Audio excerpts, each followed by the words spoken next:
welcome everybody.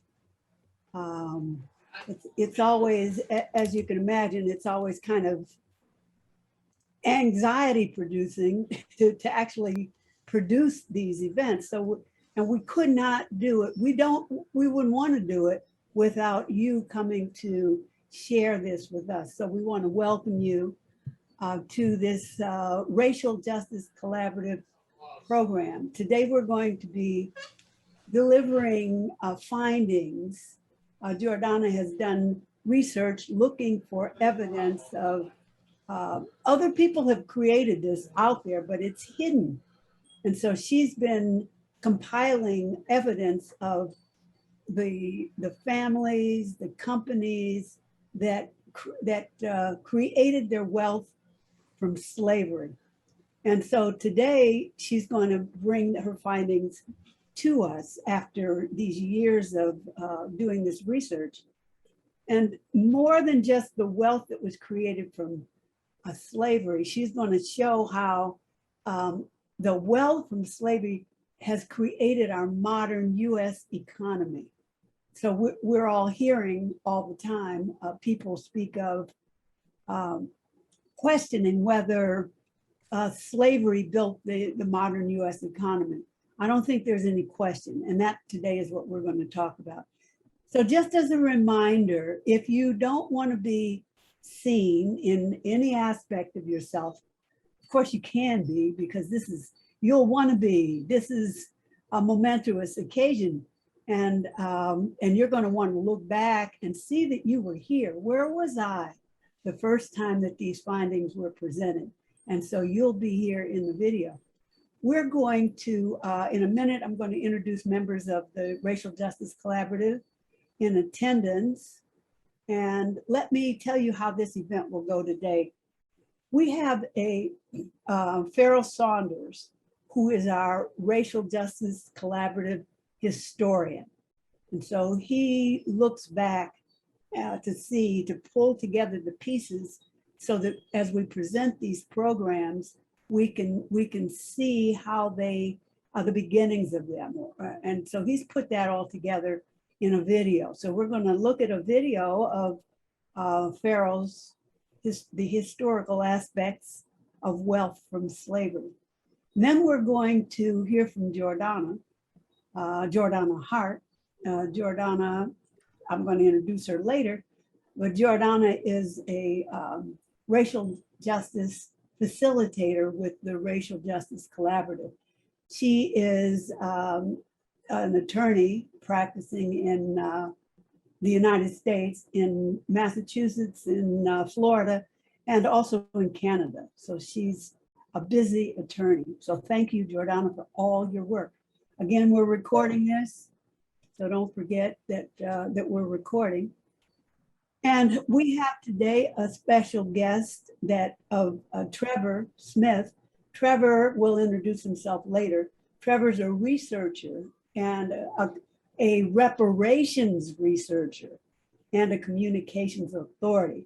So we're not just, this is great that we're pulling all of this information together, but we have an agenda. And as we're going through this year, we're coming more and more clear about reparations for the American descendants of the enslaved. So that's what we're pulling things together for, and you'll hear more about that. She and Trevor, Jordana is she and Trevor will engage in a question and answer session. So Jordana's going to do a presentation and then a question and answer session with Trevor. And as Jordana reads each question that they're going to be looking at, Catherine, who is our Racial Justice Collaborative facilitator and chat monitor. So Catherine is monitoring the chat. She's going to drop into the chat the questions so that you can remember what the questions are. So that's pretty much what the agenda is today. At the end of this question and answer with Jordana and Trevor, we're going to open the discussion for participants to engage. So while everything is going on, you might just write your questions in the chat, or any thoughts that you have as you're watching this, just write that in the chat. So also remember, in addition to recording everything, we're also going to be saving the chat so that we can look at this more closely. We're a largely educational and facilitation volunteer organization. I say that volunteer because you're all here, you're interested in this topic. We hope you'll want to participate more fully with us. So I'm offering the opportunity for you to join us to volunteer in some aspect of, especially this reparations.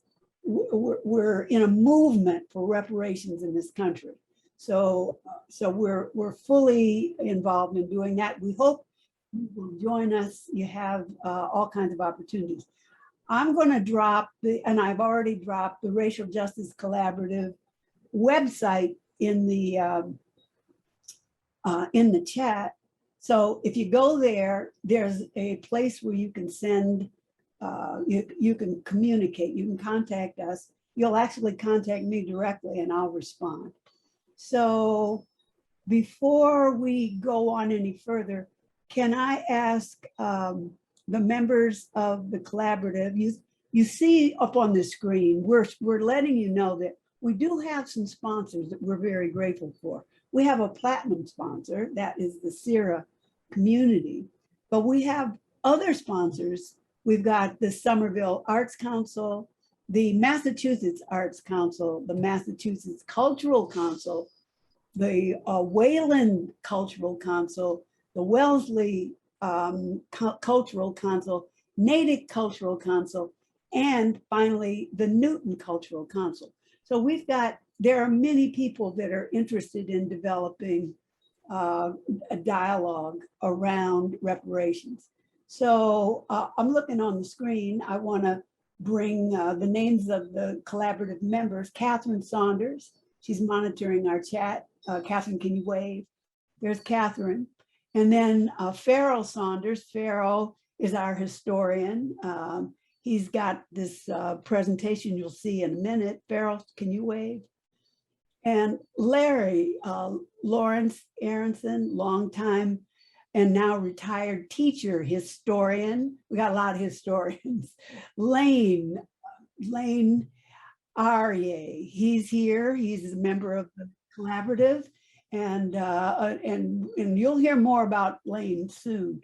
Frank Eason. Frank is he keeps us with our feet on the ground and bringing up things. He's also our technical advisor, as is Adam. Adam, you might not see Adam. Oh, there he is. But Adam is here. He's doing the technical aspects today. And Sundiata, he's our poet, our writer, our songwriter. He's a rap artist. He's a children's book author.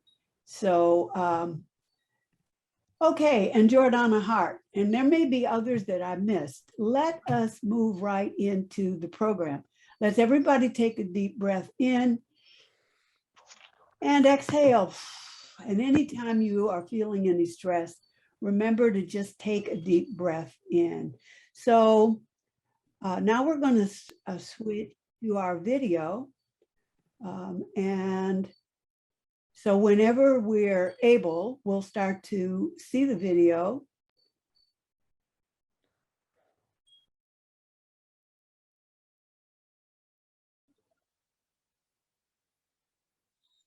My name is Farrah Saunders with the Racial Justice Collaborative, and this is Touch the Hand. This portion is called Touch the Hand because of how close in proximity we are to the history of slavery. Often viewed as something that is far off and distant or ancient history, we are so close to it that we can reach out and touch it. And my own personal example, my great-grandmother, who is still alive to this day, we have pictures of her picking cotton with her mother as a sharecropper. This close to the history of slavery, we can reach out and touch it.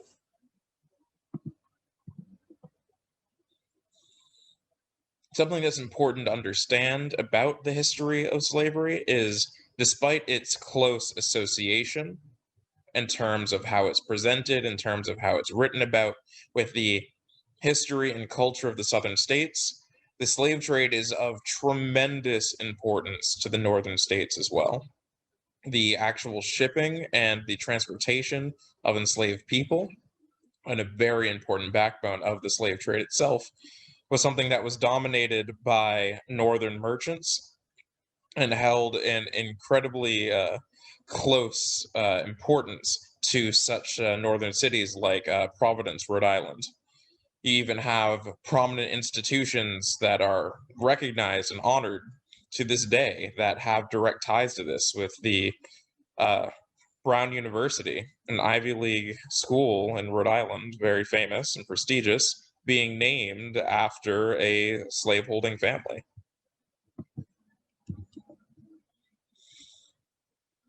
Something that's important to understand about the history of the slave trade in the United States is its role has a greater system in the triangle trade, where you had goods going from Europe to Africa, enslaved peoples going from Africa to the United States, and products made by those enslaved peoples going from the United States back to Europe. It was this triangle trade, this interconnected system, that was the historical backdrop for how all of this began and how all of this included and would evolve into greater manifestations of the slave trade in the United States down the line.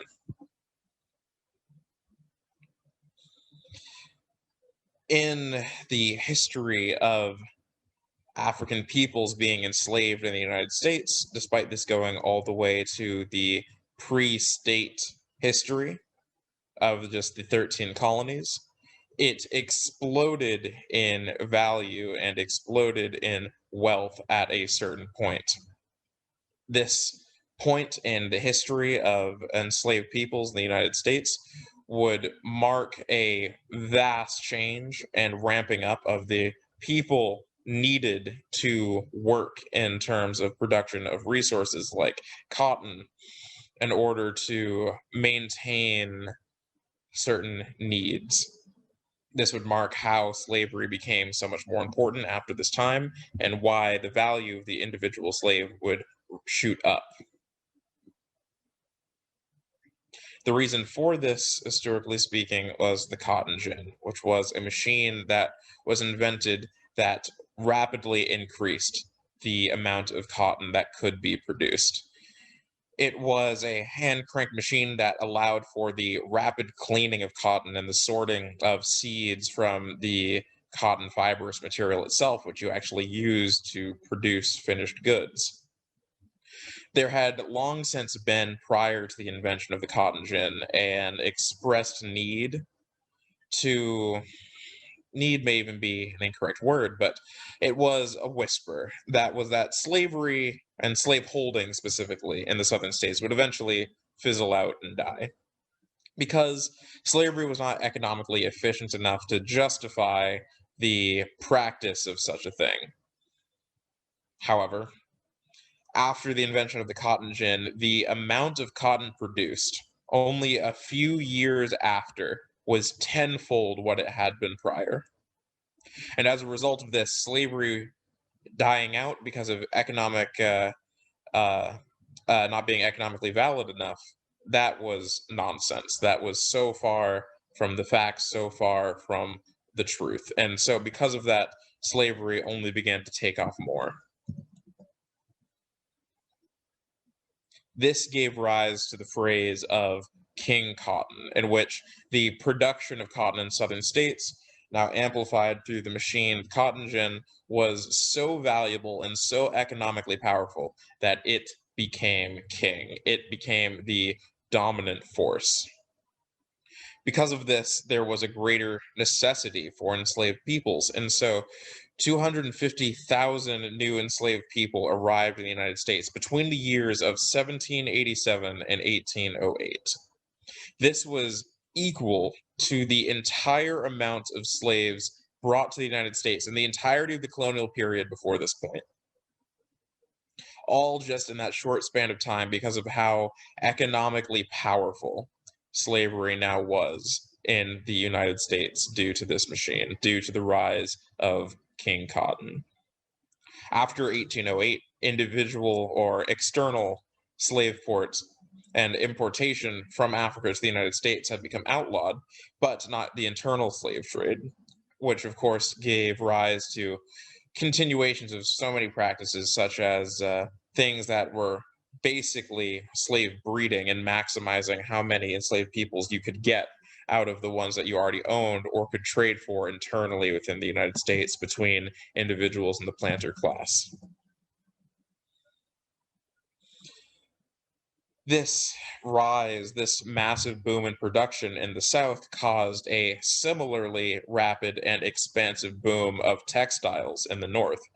In the former triangle trade system, the vast majority of production was made in Europe, and it was just raw resources that were transferred from the states or the 13 colonies back to Europe to be made into textiles and such in the factories. But now, with this massive boom of increased production in the South, gave rise to the production of factories in the North, which were now being made to mirror those in cities such as London. It was often immigrants to the United States that were fulfilling these roles and these jobs in the factories in northern cities. And so that was a massive part of how that entire culture came to be.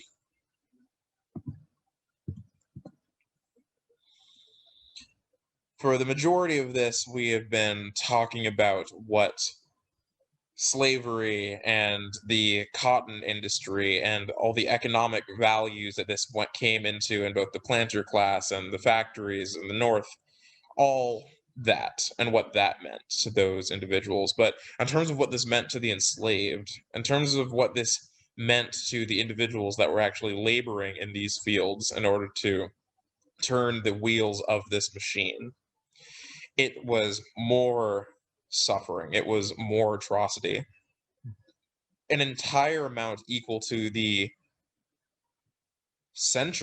over a century of time spent building this up since the inception of these original colonies in the United States. Equating what was just made in this short span of time because of how much more economically profitable it was exponential increase of suffering and bondage. It's important to remember just how closely tied the North and the South are in the slave industry and how the entirety of the slave trade fuels each other together. As people generally only think of where the majority of slaves were actually physically kept, or the majority of the slave labor was physically done, but all of this is an interconnected system. And thusly, all of this was just as heavily connected in terms of the economics of it in the North as it was in the South.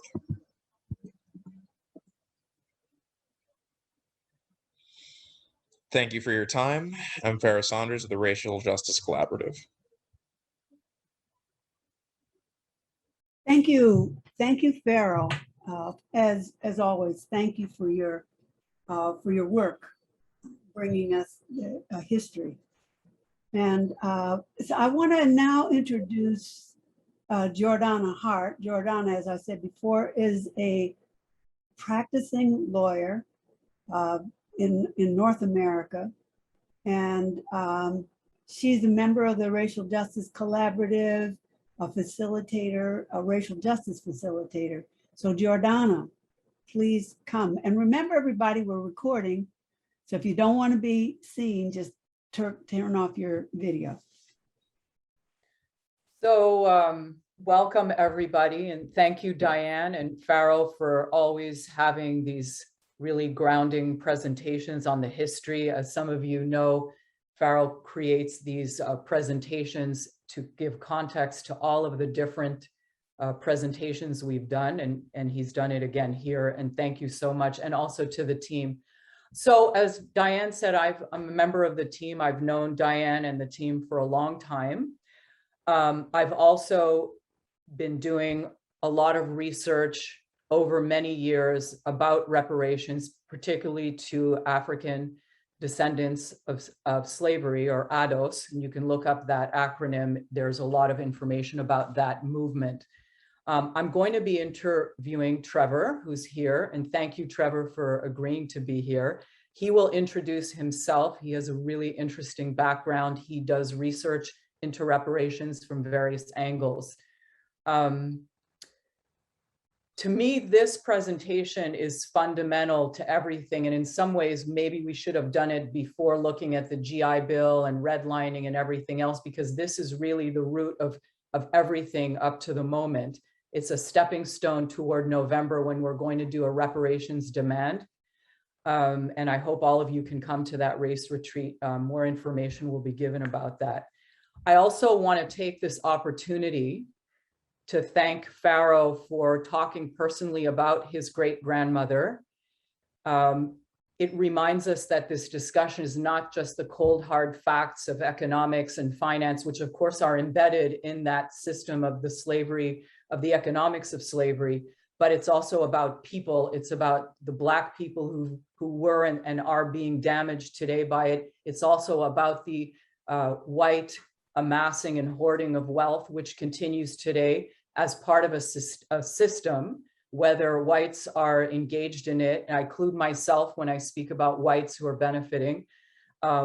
Whether they're engaged or not, they are benefiting, and this whole system needs to be essentially restructured, but it cannot be restructured until we have a better understanding of really where it grew from.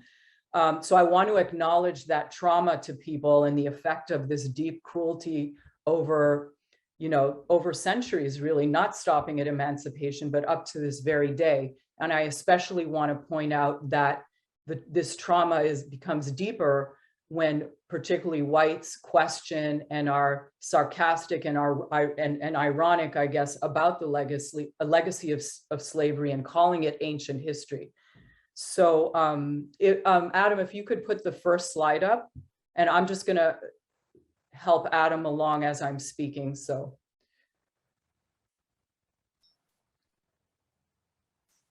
I think there's a little bit to come down here. There we go. So basically, this presentation is really for us to understand and contemplate the economic and financial legacy and business legacy of slavery, and how it still impacts Black families, and Black business. But what I want us to keep in mind is also how it has benefited at the same time. We tend to erase whites. We keep looking at these things happened in a passive way to Black families, Black businesses, and the descendants. And there's a very active side to this, which has to do with white families, white businesses, and we'll get into that more. What I also want to say is that a lot of this research that I've done, there's nothing special about what I've done. It's just something to me that's fundamental to this situation in the US and actually Europe, Canada as well. And there's a lot of research and data. Raphael Bostic, who's the president of the Federal Reserve Bank of Atlanta, I read an interview of his, and he said basically, and I quote, "A lot of research creates a lot of knowledge, but his goal and ours is to activate that knowledge. It's not to keep perpetuating journal articles and articles, but to move this into action." Next slide, please, Adam. Now, many of you might recognize this cover of The Atlantic. It's the extremely famous and influential article by Ta-Nehisi Coates, The Case for Reparations. I bring it up because it reminds us in a very succinct way of the time frame we're talking about. We're talking about the 250 years of slavery, but the theft of skill and expertise, the theft of land, the theft of labor continued after that. In a way, Pharaoh touched on it. So I want to keep that in mind, that we're talking about a system that has continued to this very day. And 250 years of slavery, 90 years of Jim Crow, 60 years of separate but equal, and 35 years, well, probably more now. This article came out a few years ago. And we need to reckon with this. And that's what we're trying to do here with the Racial Justice Collaborative. Next slide, please.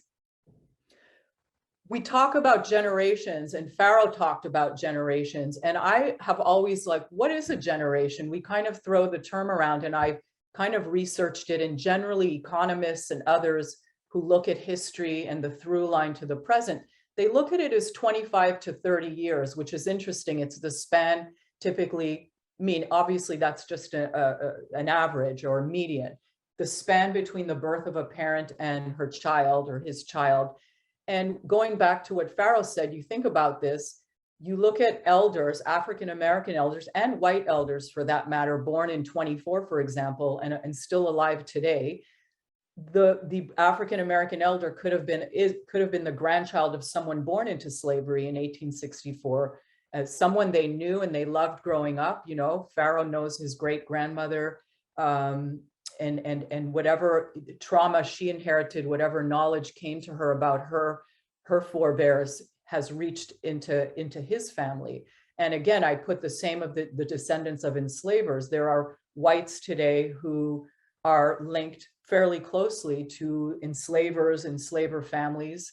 I use it enslavers, you could say slaveholders. So it's important to keep that in mind.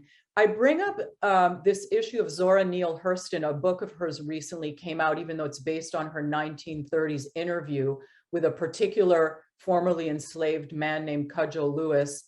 You can look him up. He brings in his interview, and she uses his own words, he remembered his experiences, and more so, he remembered the broken promise of the 40 acres and a mule, which we've discussed, which was a promise to attempt to repair the formerly enslaved people that eventually came to nothing. Next slide, please. I wanted to bring up this book also. It's called The Half Has Never Been Told. I'm not sure why we can't see the whole sleeve, but it's the author, Edward Batiste. This book to me is extraordinary. He reminds us in his book, while he's looking at the economics of slavery, he keeps going back to the people, the revolts, the uprisings, the pushing back that went on all the time. And in this quote, I think it captures it. He said, instead of being individual misfortunes, enslaved people realized their own experience was part of a giant historical robbery, a forced transfer of value that they saw every day in the form of widening clearings, cotton bales moving toward markets, and the slave coffles heading further in. Now, the context, I'm sorry, African Americans were not confused about what they thought of slavery's expansion. Pharaoh touched on this huge boom in cotton with the gin and so forth, and that it expanded slavery and internally within the United States. And this quote and this giant historical robbery is what this refers to. And when you read this book, he uses the voices, the direct language of the formerly enslaved in their many memoirs and interviews through the 1900s, to talk about what they remembered. I also wanted to point out another example of closeness. So in the 1990s, I was a journalist with the Boston Globe, and I met a Black journalist who was in his 80s then. His name was Mabry Doc Counts, Kountze, in Medford, Massachusetts. I think he was 84 at the time. He wrote a memoir, and he did a lot of research into his family, but essentially his grandfather, whose name was Hillard Counts, had been born into slavery in Virginia. And so Mr. Counts, Mabry Doc Counts, knew his grandfather. And I was sitting at a table in his home in Medford. And again, we go to touch the hand. This was back in the 90s, of being that close to someone who is himself so close to the period of slavery. The next slide, please. So I want to hear, these are just, I know it's a lot of writing, I'll try and just get through it, but essentially I want to talk about the centrality of slavery, that the slavery and the subsequent, almost 200 years of economic and social brutality, the effect it had on descendants and the descendants today. But it also, we have to look at it again. What did it do? The wind in the back, the economic wind in the back of white people, white enslaved white enslavers, their descendants, their businesses, and the growth of their businesses after emancipation. We often hear from whites, and many of you have probably heard this, including immigrants who are white or white presenting immigrants, saying, you know, we came here later, we didn't have anything to do with this. Well, to be honest, they entered a system already set up for them. Italians, Jews, Armenians, others who, Irish, who initially were not considered white. This is a little bit aside, but eventually came to be seen as white. They all eventually have benefited from this. And as some of you were here at our prior event, the land grants, the GI Bill, the free education, the Homestead Act, all of these programs serve to really propel whites and white society forward at all levels, not just the wealthy, but those who were not wealthy, who became wealthy. And as you may recall, Lane himself and Diane, each of them did very personal, very emotional and difficult presentations about how their own families were benefited or were hurt by this. Finally, I want to talk about economists, and I've been reading a lot about what they call the moral imperative of economists, that economics, the study of it, is not this neutral, as people like to think, this neutral science. Power and capital played a huge role, obviously a mainstay role in slavery, and it still plays a role in capitalism today. And essentially, Professor Derek Hamilton, who I don't quote him, but the idea that he brought up is that power and capital adjust to alter the rules and structures of transactions, meaning the markets, to privilege that very power and capital. So it reminds me of a time, it reminds me of, you know, let's say those of us here who run businesses, who work in businesses, imagining having a business where you largely have no labor costs. And due to the theft of early land as well from Native Americans, and also, by the way, the theft from Black farmers, we'll talk about that at some other stage of land. You know, imagine really running businesses without those costs. It's really something astounding to think of. And that's really what went on back in the day. And finally, I know economics and finance are cold and it makes our eyes roll back in our heads perhaps, but we need to sit and figure out how to try and understand this the best we can as non-economists and non-financial people. And I can guarantee you, I am not an economist or a financial person in any sense of the word, but I have tried to link myself to people, economists and academics I trust, in order to understand really the depths of this situation. So one of the things I want to impress upon you here is seeing Raoul Peck's Exterminate All the Brutes.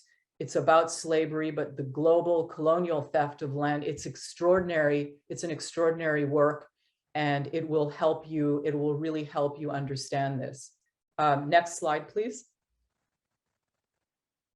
So this is just more a reminder of how finance and economics are tied to the base of slavery, of the slavery era, the economic slavery era, and as well as to the reparations movement. Again, we are doing this in aid of understanding why reparations are fundamental to changing the society, and that, you know, 100 million here from Netflix or 150 in scholarships from SoftBank, et cetera, the things we read that companies were doing after the George Floyd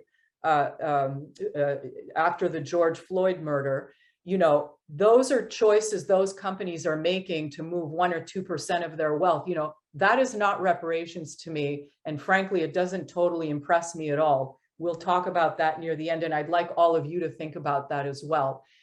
One of the points here is that US slavery itself, the production, the entrepreneurs in slavery, they created a lot of the accounting and operational systems that companies use today. And I won't go into those details, but all of that information is available.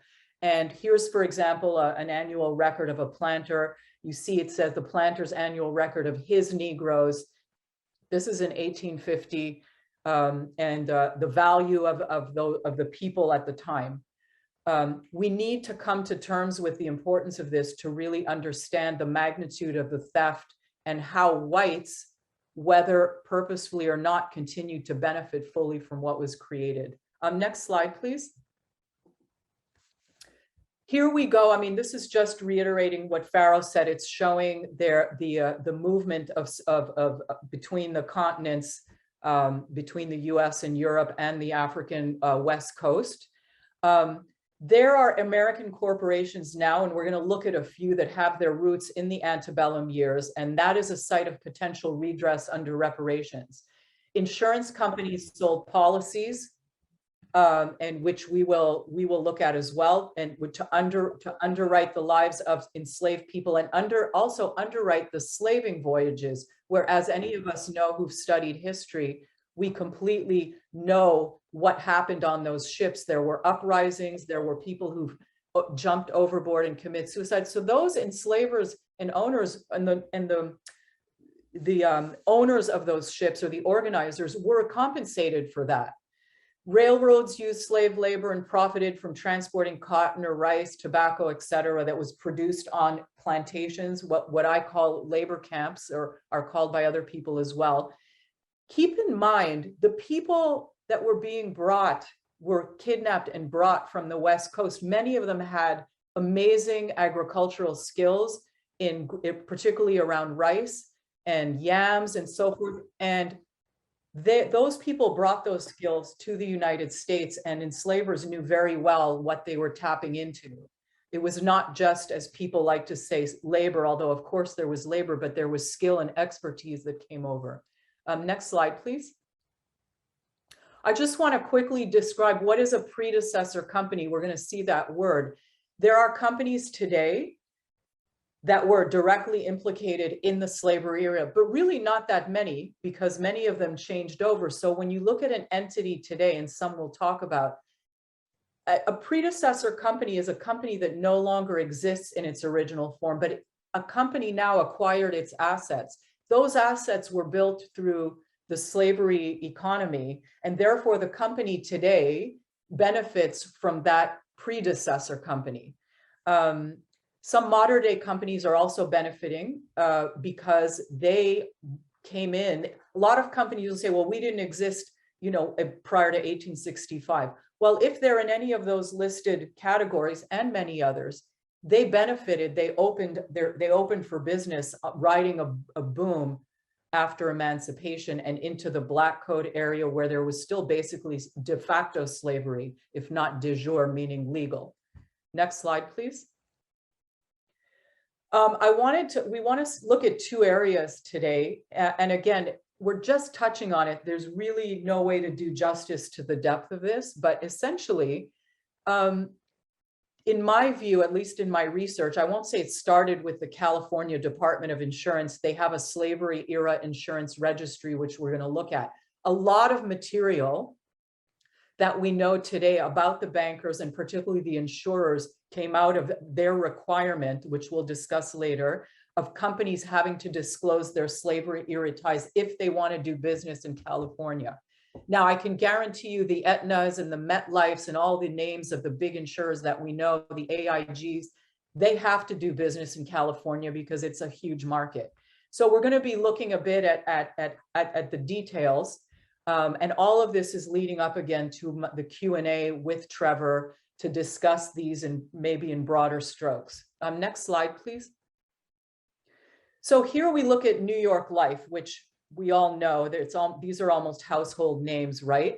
So I just want to touch on a few points here, which you can also read. Essentially, they reported to the state of California that they have a predecessor called Nautilus Insurance Company. It began writing insurance policies in 1845 for a period of 2 years until their trustees voted to end those types of policies. But nonetheless, 339 of the first 1,000 policies written by Nautilus were on the lives of enslaved people. And these policies were for about 500 or less for a term of 1 year.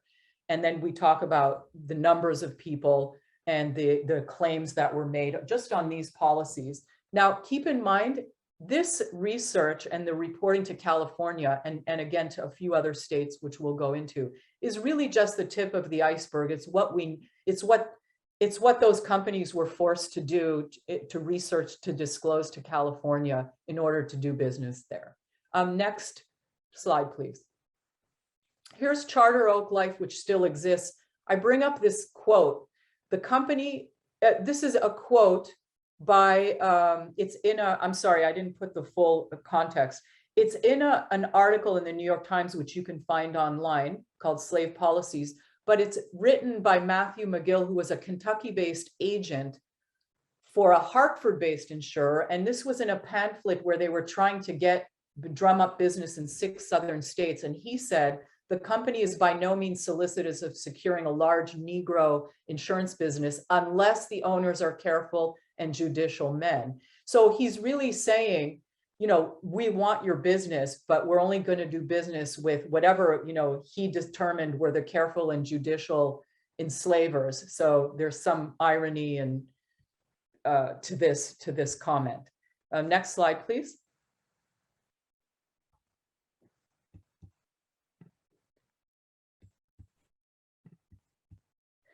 Here we have AIG, another huge multinational. It acquired a company in 2001, as you saw, that comprised 17 insurers licensed to do business in California.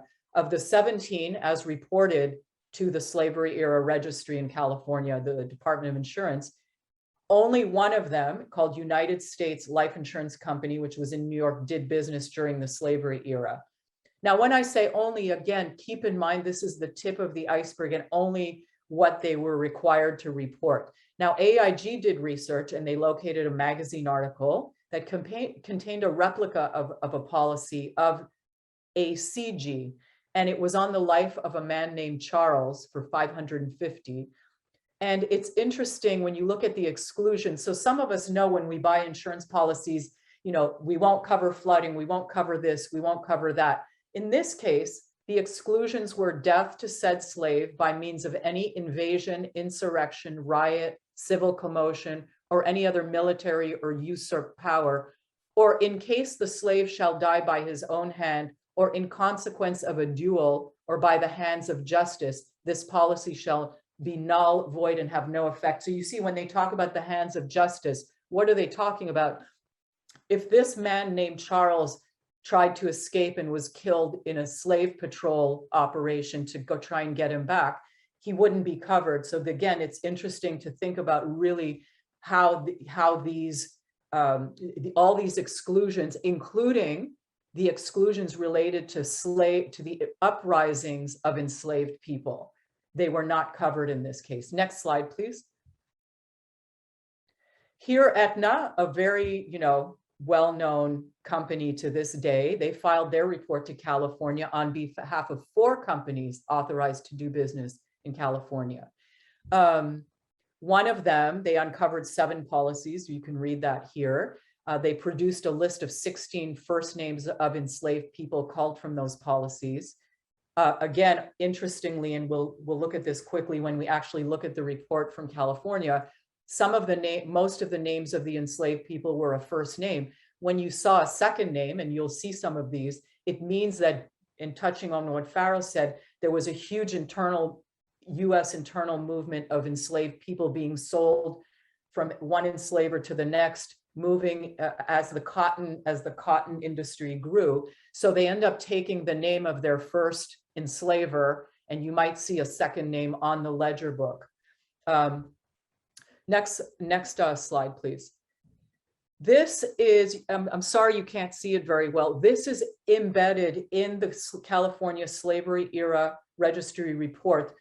I will urge each of you, when you can, to go read that report and read what's in there. There are a lot of primary documents like this. So this, just in case you can't see it well, is a list of insurance premiums by age of the enslaved person, together with any extra premiums like for mining and other steamboats, where enslaved people were forced to work and where there was a high chance of injury or death. And again, this is a reminder that this document is an original that is part of the California Department of Insurance Slavery Era Registry. Next slide, please. we're looking now, moving from insurance to financial entities, again, names we know very well.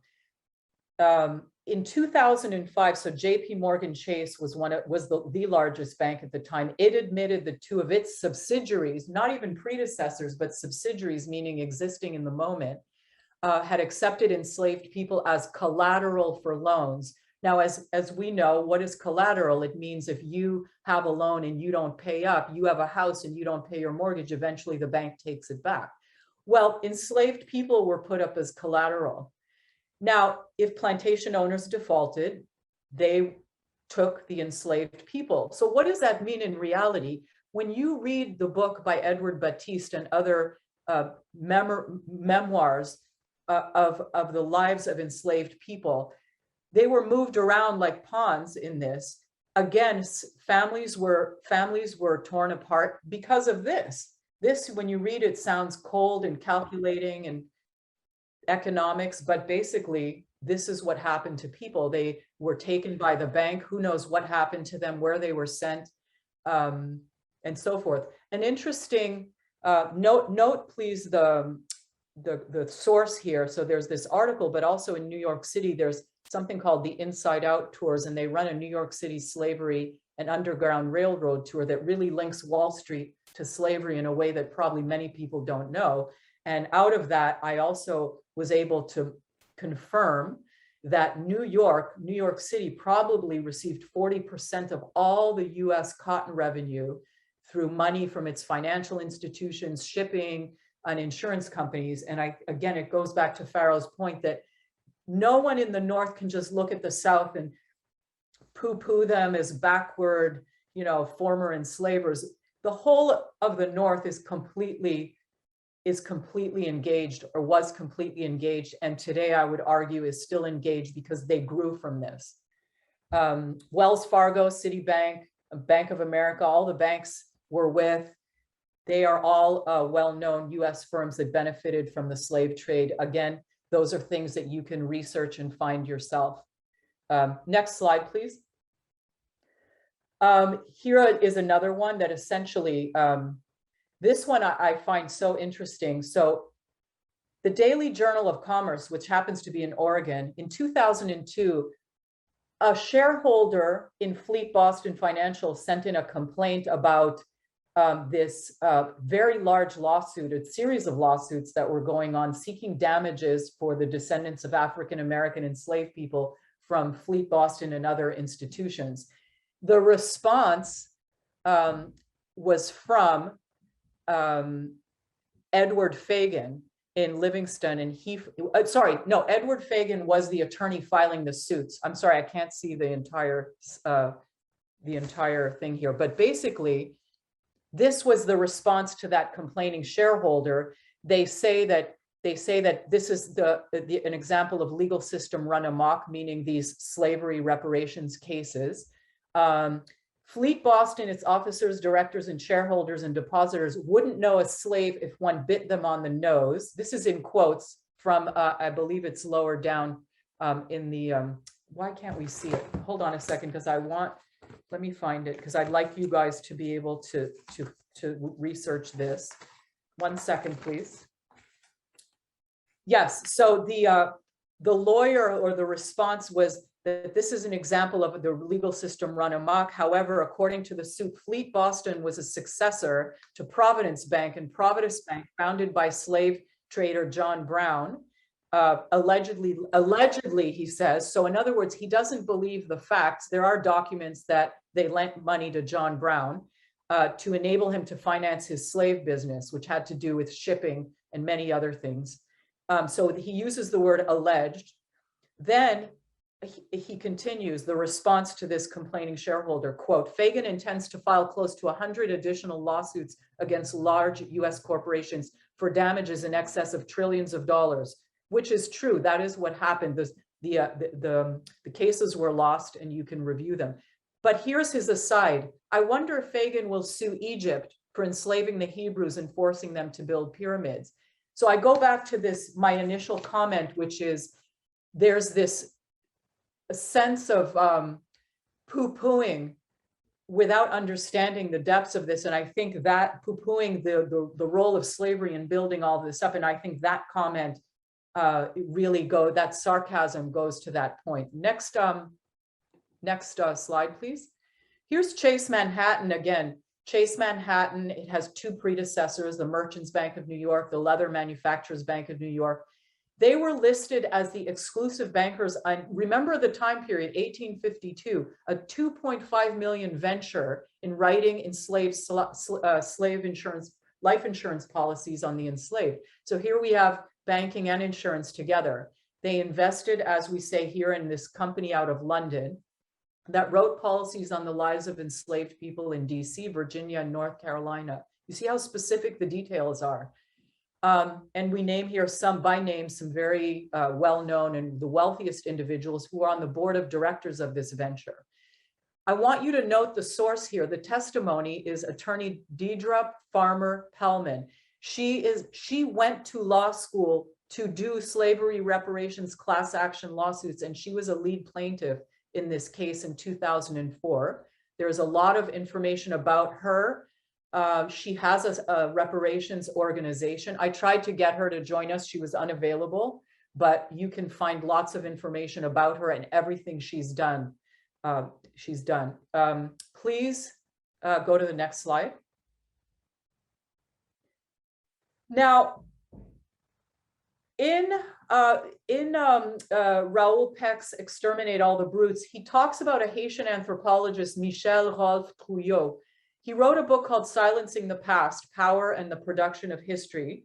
I think the title speaks for itself. He again is from Haiti, and he looks at this in a global and colonial way, and obviously touching on slavery.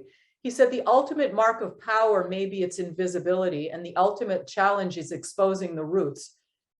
I would say that that exactly exemplifies the issue with what we're talking about today, that the mark of power, in this case, white supremacy and all its related entities, want to make this invisible. And our challenge is to expose it in the face of people having a lot of difficulty kind of paying attention and taking an interest, people in Congress, people who have power to change this situation. So I just think that this particular book and this particular person, Dr. Trouillot, speaks to that point. And the question I'm going to be talking with Trevor about in part is why is this erasure? I think it's obvious, but I think it's worth talking, putting it out there. And how do we counteract it? Next slide, please. Now, this is a document that has become my Bible. I'm going to show it to you. It's here. I just want to talk briefly about it. I believe Catherine has put it in the chat, and I would urge you to go look at this document. I explain what it is here. The section of it, 138013, says the descendants of slaves whose ancestors were defined as property, dehumanized, divided from their families, and whose ancestors' owners were compensated for damage by the insurers are entitled to full disclosure. Notice what's embedded in there. I mentioned it before, but I'll say it again. At emancipation and after, enslavers lost their property. Let's look at it that way. They were compensated and repaired, not every single one, and repaired for their loss. Imagine that. And imagine at the same time, the enslaved people freed promised 40 acres and a mule and whatnot. There's a history of reparations claims from before 1865, which you can look at. Essentially, they didn't. And so California, God bless them, took it upon themselves to put it out there. They are linking the past to the present. They are providing a through line through legislation and regulation.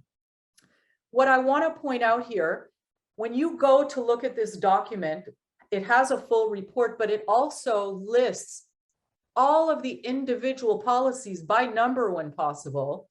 So you look at this, if you can see it, I'm sorry if it's not clear. There are 57 pages of slaveholder names. You see the names, you see their county, you see the name of the enslaved person, and you see their county. You see what job they did, what labor they were forced to do, what they were insured for. And then you see that information was submitted, in this case, for example, New York Life Insurance. So these are all listed A to Z. Some pages have just the name of one insurer. There's one where it's a mill, and they just have pages and pages of policies. Next slide, please. Oh, sorry. Before we talk about this slave, in that same report, there's a list of the enslaved, 47 pages. They are likewise listed A to Z, and it's the name of the enslaved person, where they were, what their job, and what they were insured to do. And going back to the enslaver, for example, in the report, in this listing, there's a Richard Bradley of Savannah and William Burke of North Carolina. They had 11 policies for enslaved people they owned who worked in their sawmill. So it's pages and pages of New York Life Insurance Company policies. They also had cooks, laborers. I'm looking now at the types of jobs. And so the question I have, which I'd like to discuss, is we have everything we need to identify families, businesses.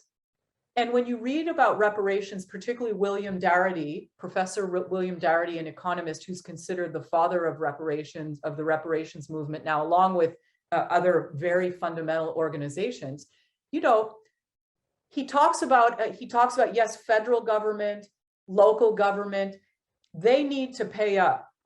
But there's also companies and private families. I'm afraid to say it, but these people seem to have been kept safe, but their information is out there. All of these enslavers have descendants. Well, where are they now? How much did they inherit? How wealthy are they now? Or if they're not wealthy, you know, what are they doing now? What were they able to accomplish because of this? And so that's something we have to think about. The information, everything we need is out there.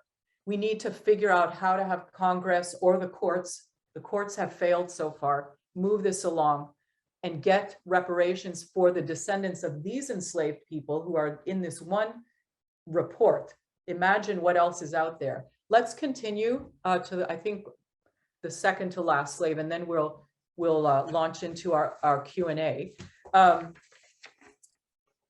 This is an example of, and we're only going to touch on this, a number of states and cities, and Detroit is the latest, very recently, maybe last month or in June, they've decided to launch a reparations committee. Chicago requires vendors in certain industries that want to do business with the city of Chicago, they have to disclose their slavery era business. So I put up an example here of their regulation for this, and you can go online and find the actual form and what it asks and what these vendors have to disclose and provide the city in order for the city to approve them as vendors. They're called, I guess in Chicago, they might be called affidavits, but you know, Connecticut has some, other places in Illinois have it. There are a number of states and cities, not enough by any measure, but they're out there. And what they do is they lift the veil on what really no one has wanted to really discuss. And when I say no one, I mean white families, you know, wealthy families, white companies, white-owned companies, multinationals, and I think this is really the heart of it. Next slide, unless there are none left. This might be the last one. This is the last one. Oh, thank you, Adam. Thank you. So anyway, I haven't had a chance to look in the chat. You can take this down. Adam, thank you so much for doing that for us. I haven't had a chance to look at the chat, but I hope people will, we're gonna have plenty of time to talk. So those of you feeling antsy and feeling emotional, which includes me, we'll have a chance to get things off our chest And also push back. I mean, push back on me, push back on Trevor, push back on others if you want to. Anyway, Trevor, hello. Hello. Hey, everyone. How you doing? I'm doing great. How is everyone else this morning? Excellent. Well, I'm good, and I hope everyone else is. I want to give Trevor a chance to present himself. He's just going to take a few minutes. He may be doing other work with us in the future. He's quite an amazing person. I have to say, I know, Trevor, I don't want to steal your thunder, but he has a newsletter or a blog called Reparations Daily-ish, which I recently found and joined immediately. He puts out the most wonderful and informative information. And this is what led me to him. And I'm very happy that we were able to find Trevor. So Trevor, go ahead and talk a little bit about yourself, and then we'll just launch into the Q&A. Thank you. Thank you, Jordana. And hey, everyone. Appreciate you all being here this morning, and I'm glad to be with you. And so, as Jordana said, my name is Trevor Smith. I'm calling in from New York City. My pronouns are he, him. I'm originally from Germantown, Maryland. I'm a first-generation American. My parents are from Freetown, Sierra Leone. So I'm coming to this specific work, the work of reparations here in the United States, as an ally, because I believe that reparations here in the United States should go to those who are the descendants of the formerly enslaved. So again, I'm coming into this work as an ally. And I think that's not to say that I don't believe that reparations are owed kind of across the Black diaspora from a variety of actors, but I'm coming into this specific work as an ally, and just always kind of say that up front. For work, I am currently a program associate at the Certain Foundation. The Certain Foundation is a 100-plus-year-old racial and social justice foundation, family foundation based here in New York. And I sit on the Inclusive Economies team, and so we have a $9 million grant-making portfolio that we dole out every year to organizations seeking to create a more equitable economy. And it's been very interesting to work in philanthropy, considering the way that wealth was created in this country, and working for a social justice foundation. And so I've been there for a year and a half, and it's been a very interesting place to learn, grow, and obviously try to create a more equitable world. I will be starting as the director of narrative change at Liberation Ventures, which is a new social venture that is seeking to expand the field of reparations through 4 levers. And I will drop their link into the chat so you can read a little bit more about them. Obviously, it's a social startup, so we're always looking for donations and the like. And so would love your. And so as a director of narrative change, I will be creating what we're calling the Reparations Narrative Lab, which is essentially a space for the organizations that are, the grassroots organizations that are working on reparations on a day-to-day basis to come together, kind of be grounded in the theory of narrative change, learn about the history of narrative change throughout the reparations movement, and then co-create narrative change strategies together. And so I'm very excited about that, and I'll be starting in 2 weeks. I'm also an active writer, researcher, and I would say a cultural strategist around the issues of the racial wealth gap and reparations. Dr. Darity has been named a couple of times. I'll definitely bring him up in some of my answers during the Q&A. And so I've been published in some research alongside him that kind of examined the role,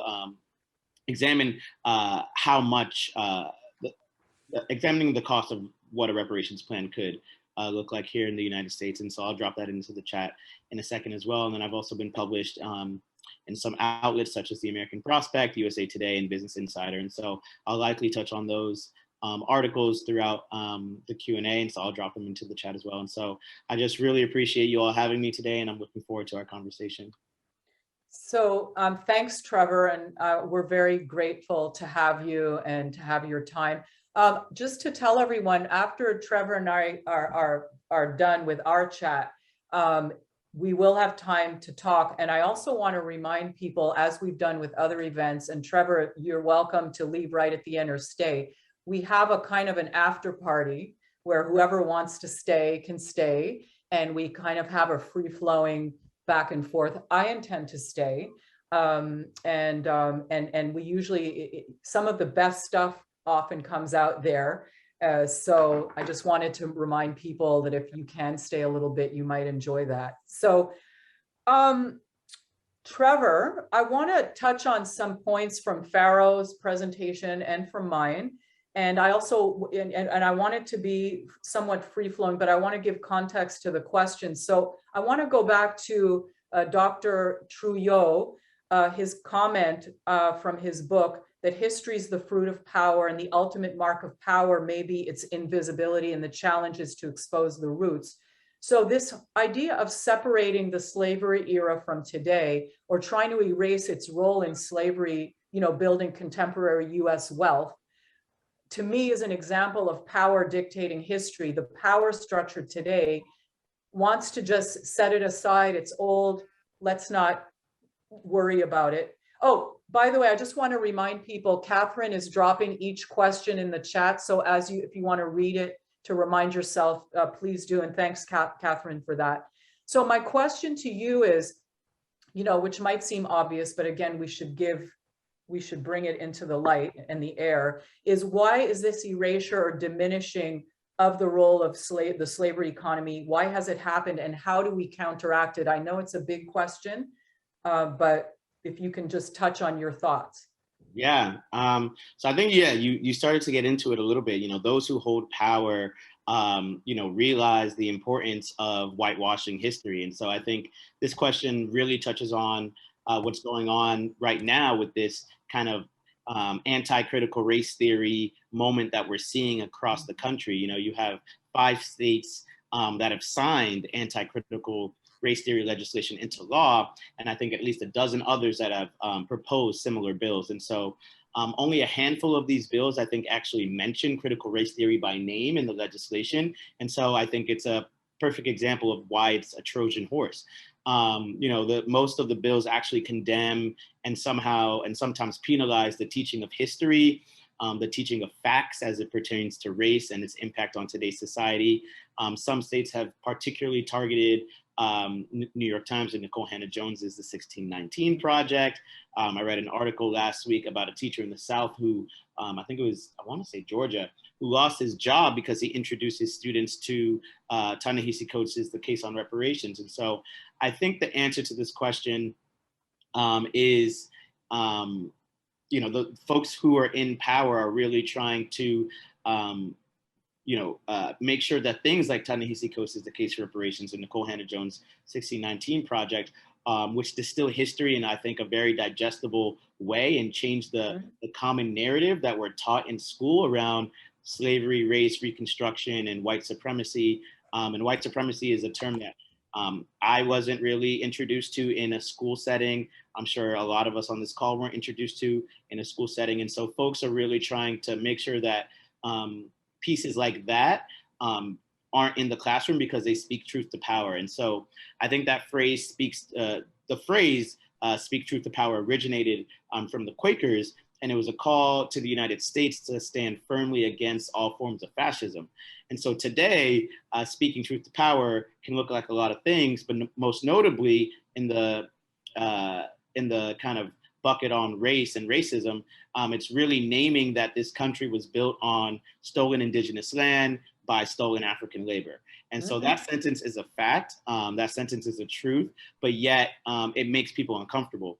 And, it really goes against this narrative that we're taught about American exceptionalism, that our founding fathers were geniuses. And so speaking truth to power, scares people, and it scares the people who are in power, which are generally white men.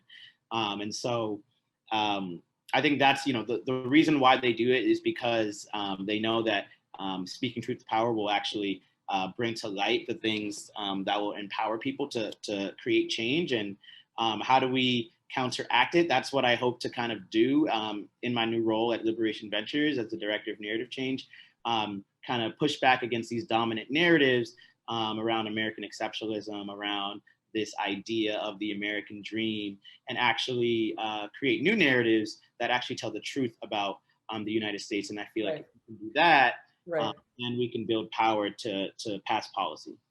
And also, it sounds like the reparations narrative lab, just to follow up, is going to be gathering the strength of many grassroots and other organizations that eventually it's a power source, right? So Exactly. That's exactly how I envision it. Yeah. okay, that's excellent. So I want to touch on this idea of economics, accounting, financial tools, how they some were actually created within the slavery era economy, and they're completely embedded in capitalism now in the U.S. economy and its wealth generating engine. But those are like dry topics. We look at police brutality and other things that really spark the imaginations and the emotions of people. But I think this should be sparking emotions in people. And my question to you is, given how either people don't have the patience to they're like, I'm not an economist, I don't know anything about running a business, I can't learn this stuff, I just can't. How do we get people, particularly white people, to be able to pay attention so that we, meaning me and white people, come to understand exactly what happened and how we as white people continue to benefit today, whether we want to or not, whether we like it or not, and whether we're aware of it or not? Right. So I think this is the golden question. And I don't think there is one distinct answer in terms of how do we get white people to pay attention. I think there's a variety of answers and a variety of methods that are going to have to go into it. But I think that's the golden question. And so Liberation Ventures has actually done some polling, and we're going to do a larger poll soon that found a few things, the poll that was already done. So it found that a majority of US voters support a national reparations policy, including 7 in 10 white voters under the age of 45. It found that most white women support a national reparations policy, and then along with 44% of white men. Then it found that 88% of Black voters and 60% of Latino voters would support reparations. And so this may come as a surprise to you, but I think it was all in the way that the question was phrased. So the question was phrased as reparations in the forms of investments into the Black community for affordable housing, healthcare and wellness, educational scholarships, loan forgiveness, and business development. And so support dropped when the question was just around cash payments. And so I think that's kind of the debate on like what reparations is and what it should be. I think that should be determined from those who were harmed. I personally think that it should be in the form of cash payments in addition to other things. But to get white support, I think we need to create this like a reparative environment. And so I think as the polling shows, white people are more in favor of uplifting the Black community when it's in the form of affordable housing or educational scholarships or loan forgiveness. And so I think engaging in those conversations will be super important, one. And then I think we also need to think about what Derek Bell said. We talked about critical race theory before. And so Derek Bell is one of the founding fathers of critical race theory. And he came up with this term called the interest convergence theory. And that found that Black people will only achieve civil rights when the interests of white people and Black people converge. And so the signature example of this is kind of Brown v. Board, which happened because it also advanced white interests too. And some of the biggest winners of affirmative action, like to this day, have been white women. So what I will say is that, in the fight for reparations, we're going to have to get white people to see and understand, and most importantly, feel that this will also benefit them. I truly believe that reparations is a form of healing to this country, and it will actually set it on the path to live up to the ideals that it espoused in the Constitution and the Declaration of Independence. The Declaration of Independence said all men. I think we should amend it to say all people are created equally, that they're endowed by the Creator with certain unalienable rights, that among these are life, liberty, and the pursuit of happiness. So I think reparations actually sets us forth on that path. And I think we have to get white people to understand that. And that is how we do that is the hard part. And it will take like a multitude of strategies. So thank you. And thank you for the statistics you gave us. So my next question kind of rolls into what you said, and I want to bring up the economist, Professor William Darity, who I know you have written with and you know. Just so for those of you who haven't heard of him, his book is called From Here to Equality: Reparations for Black Americans in the 21st Century. He literally, he goes through the history, but he has a section, he literally goes through what he proposes to be the method, which I find interesting. Remember, I said at the beginning, we can have all the knowledge and research we want. If we don't activate it, it just sits, it sits there and does nothing. And I think Professor Darity actually has a plan to activate it. And he's considered by many to be the father of the current reparations movement. He describes in his book what was lost through slavery and Black Coat and Jim Crow. He talks about labor and property, education and skills building, esteem and empowerment, life, liberty, and dignity. He said that the slave redress movement has to focus less on victims and more on the perpetrators and their beneficiaries. So keep that in mind when whites say, well, I wasn't involved. Though you're not a perpetrator, but you are a beneficiary.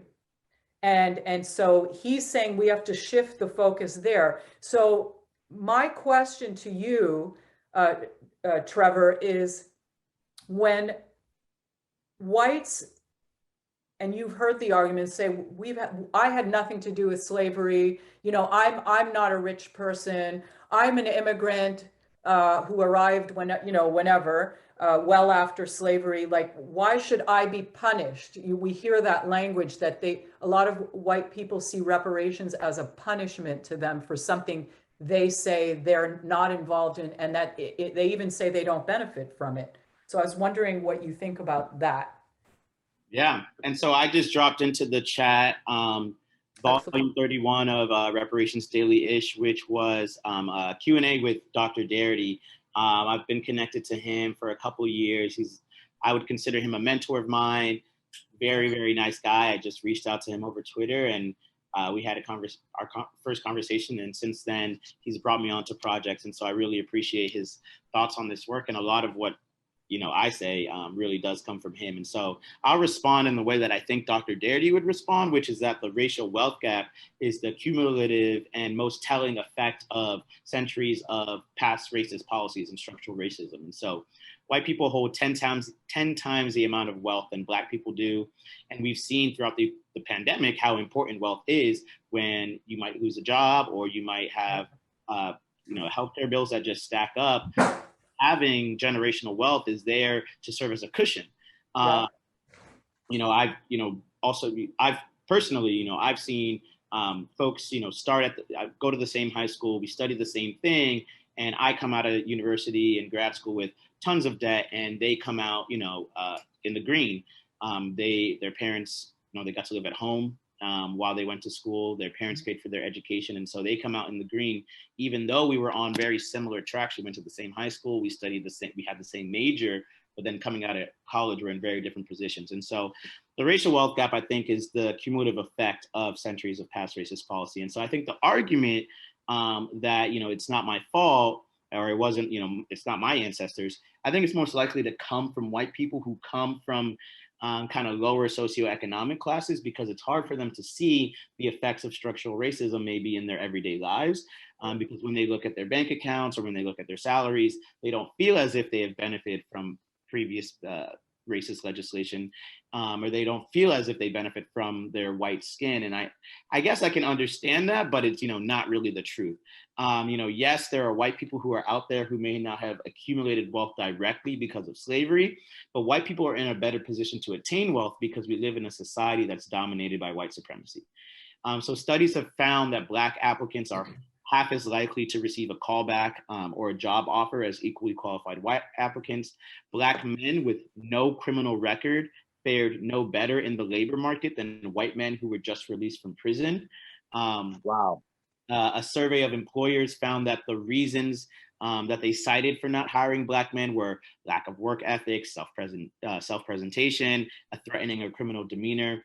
I think folks may have read it too. I read a recent article that a black family's home appraisal went up $92,000 after taking out all signs in their house that they were a black family.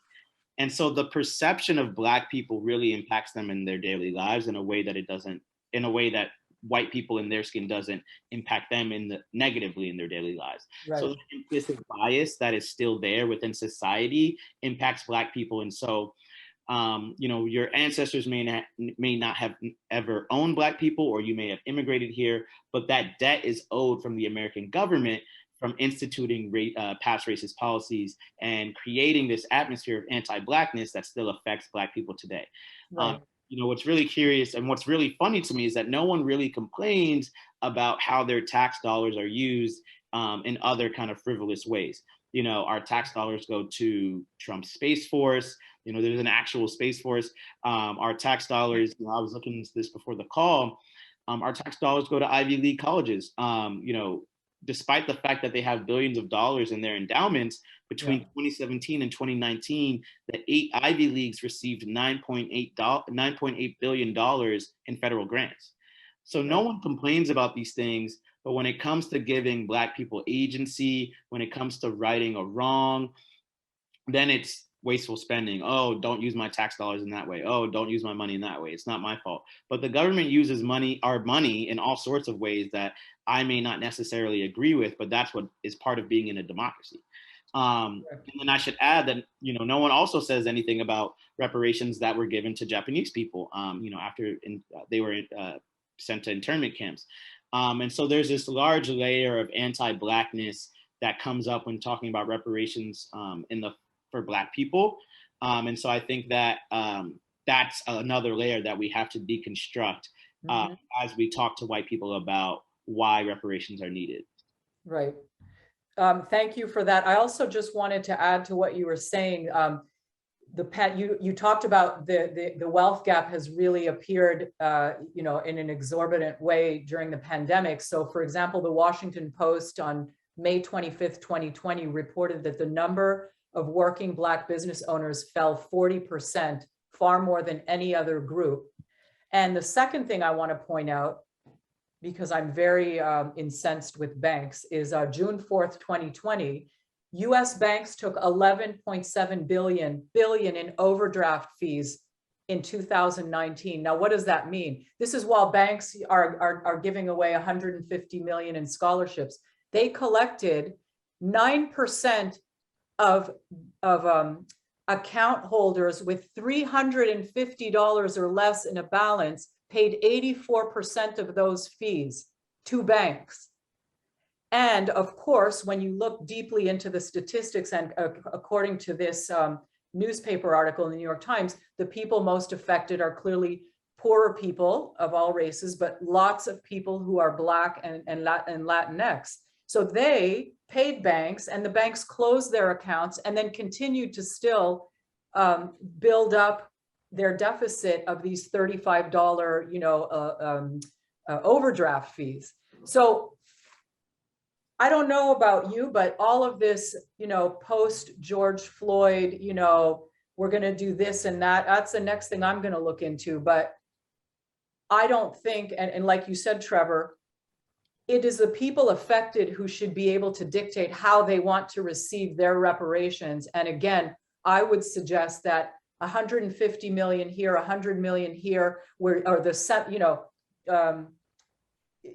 the businesses are deciding how they want what they consider to be repairing or helping, to me, should not figure into a discussion of reparations. That's a whole other thing.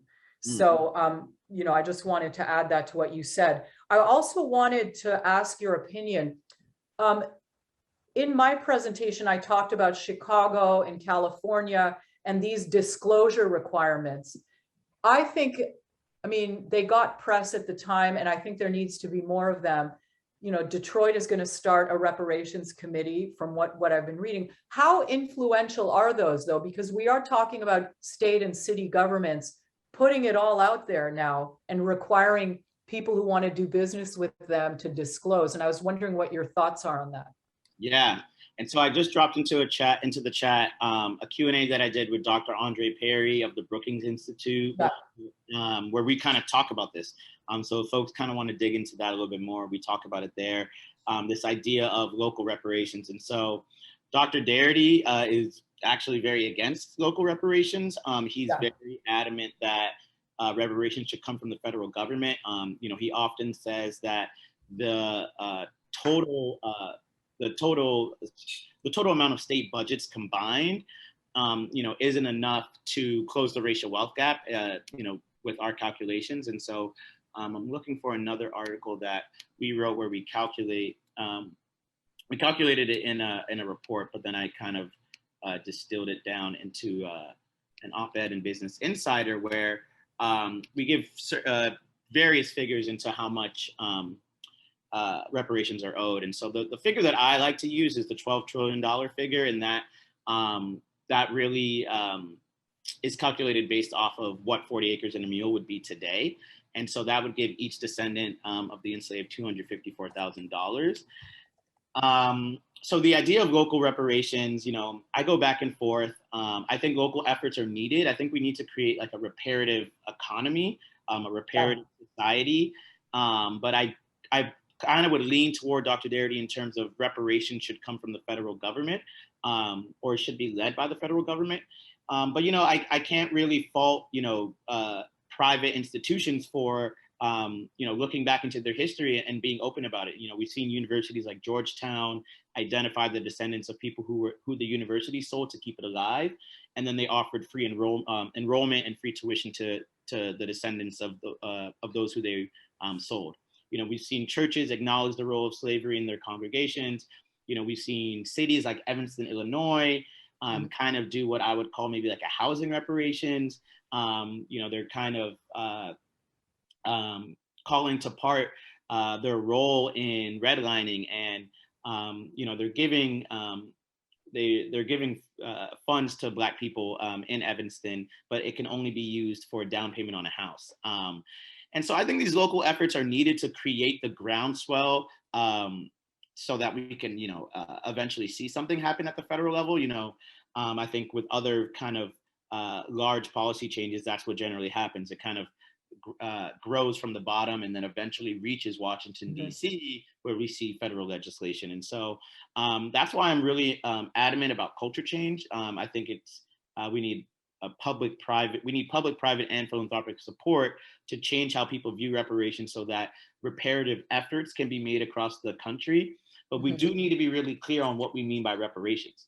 And so I'm fine for all these reparative efforts, but I think I've seen some things like mutual aid where folks are just sending donating to an organization or sending someone money and they're calling that reparations. I think I don't think that's reparations, and I think that's very dangerous because it actually waters down what reparations are. And so we have to be super careful about it. There's debate. I'm happy to engage in conversation and debate around whether we need local reparations, whether we need federal reparations.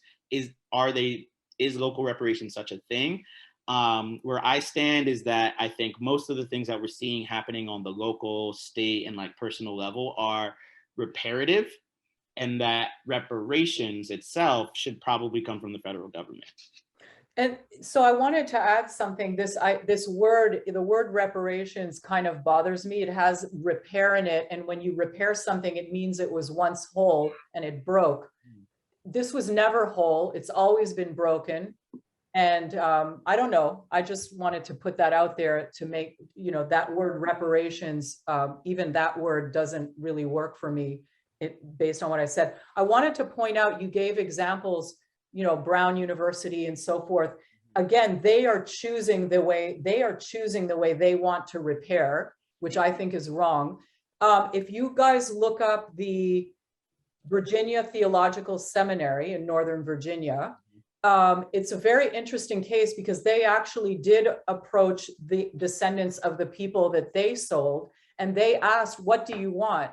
And they allowed the people damaged and affected to decide, and they've actually started issuing monthly checks. Now, I want to be clear, my personal opinion is things can never be repaired. The damage is so deep and so wide and so generational, and what was taken from people, opportunities, you can't even repair it, in my view. But we do have to start somewhere, and the US rolls on money. So let's do that and help close the gap. But fundamentally, the destruction, the separation of families, et cetera, over all those centuries can't be repaired, in my view.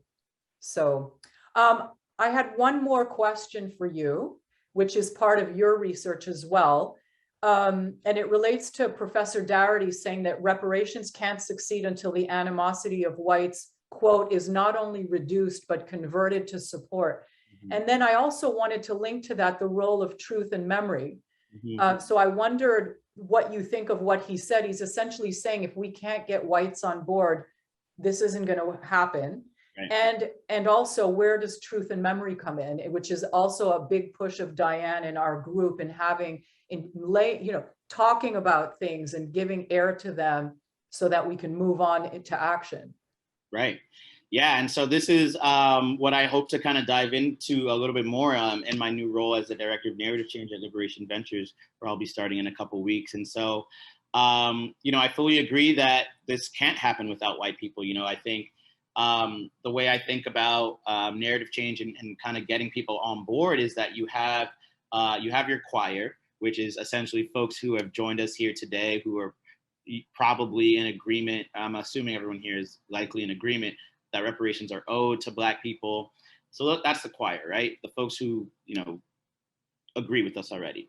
Then you have your base of supporters who I think are, generally aware of racial inequities. They generally support racial justice, but it's not top of mind for them, essentially. And then you have the persuadables, which AKA moderates, which could go either way. And so I think what it's really important that we expand our base, and that we move by moving some of the folks from the persuadables into the base, and that we increase the choir. And so increasing that choir will also need to bring in other people of color. And so we really need to create a multiracial coalition of folks to get across the finish line. And so that means we need our Latinx brothers and sisters, we need our Asian brothers and sisters, our Indigenous brothers and sisters to advocate for this, because there's three imperatives to this work. There's a democratic imperative, an economic imperative, and a moral imperative. And so Bryan Stevenson of the Equal Justice Initiative said that reparations is for all of us. If you've harmed someone, you have to do things to become healthy and whole. That's the case for reparations. For me, it's all about how a society heals from injustice. And so that's what Bryan Stevenson said. I think you brought up a really good point, Jordana, about the concept of repair, and even where it stems from. The Latin word reparare means to put back in order, to restore. And so I think you made a really good point there. But I would generally agree with Bryan Stevenson that reparations is for all of us. This is a societal issue because the societal harm has been caused, and that impacts our democracy, our economy, and our social lives, and how we interact with each other. And so anti-Blackness really, shaped America. It's really steeped within America. And so naming that and bringing people along and naming that, and then naming reparations as a solution, I think is really important. And so in his book, From Here to Equality, Darity also talks about the role of repairing the national memory and consciousness. Mm-hmm. And so I'm currently writing, I guess I just finished it, thankfully, it took like 2 years. I was writing a chapter in a book that Darity's putting together that takes like a multidisciplinary look at reparations in various sectors. So there's a housing chapter, a criminal justice chapter, et cetera. And so my chapter focuses on media, and it examines how Black people have historically been negatively portrayed and demonized through various forms within the media landscape, and then also how essentially like Black art and Black intellectual property was kind of stolen from these media conglomerates and profited off of. And so that's kind of two parts of the chapter. So I think to address this issue of like truth and memory, we need certain things. And so again, I think not all of these will be called reparations per se, but they're like reparative efforts. And so, for instance, I mentioned the anti-CRT legislation earlier. I think we need some of the opposite in some like blue states, like here in New York, that kind of mandate that you have to teach an anti-racist curriculum that accurately, teaches the history of slavery, Reconstruction, the failed project of Reconstruction, and doesn't just skip to the end of the civil rights era. I didn't learn about COINTELPRO until college. And even then, when I learned about it, it sounded like a conspiracy theory to me. I was asking myself, how could the government infiltrate the Black Panthers, and how could they see dissent and assassinate people? That doesn't sound like America to me. That was literally my thought process. So, I think some would call that brainwashing, this idea of American exceptionalism, where me as a college, I think freshman or sophomore, could learn about COINTELPRO and question it, even though it's a real thing, a history that happened.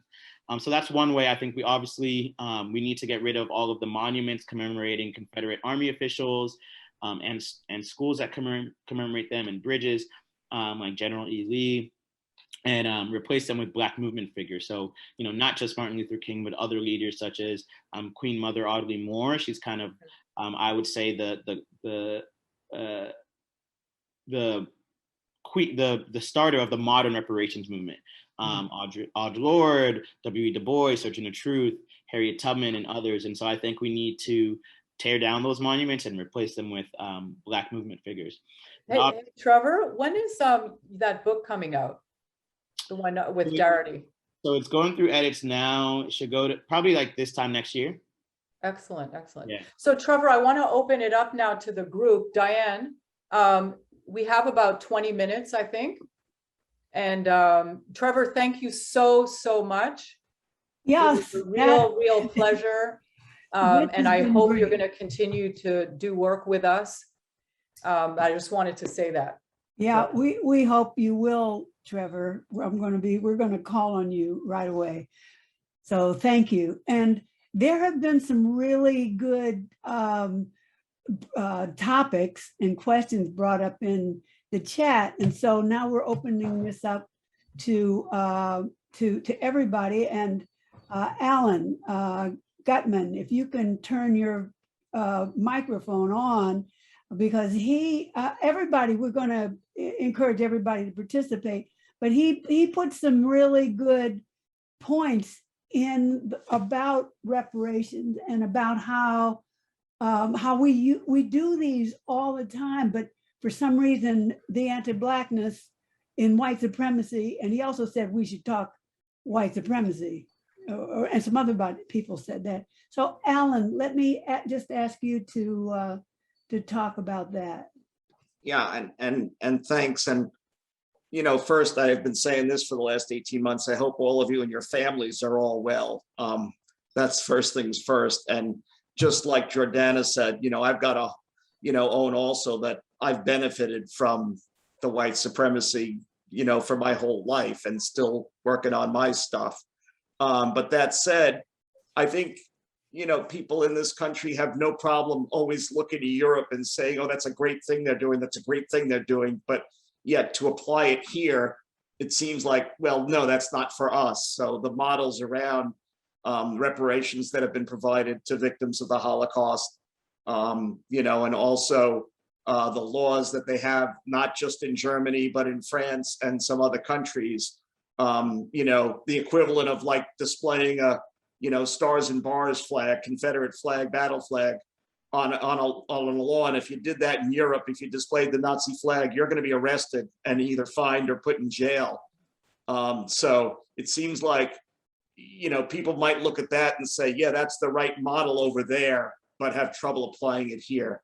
And, my last caveat coming at the end of what I just said is, I'm not an expert in this. I just synthesize a lot of the great speaking that's happening today here with what I know and what I've experienced. So. Okay, thank you. Guys, you can come off mute, and you must have some feelings and thoughts about what Trevor has said, I have said, Farrell has Susie, said. I can see Susie. Oh, Susie, go ahead.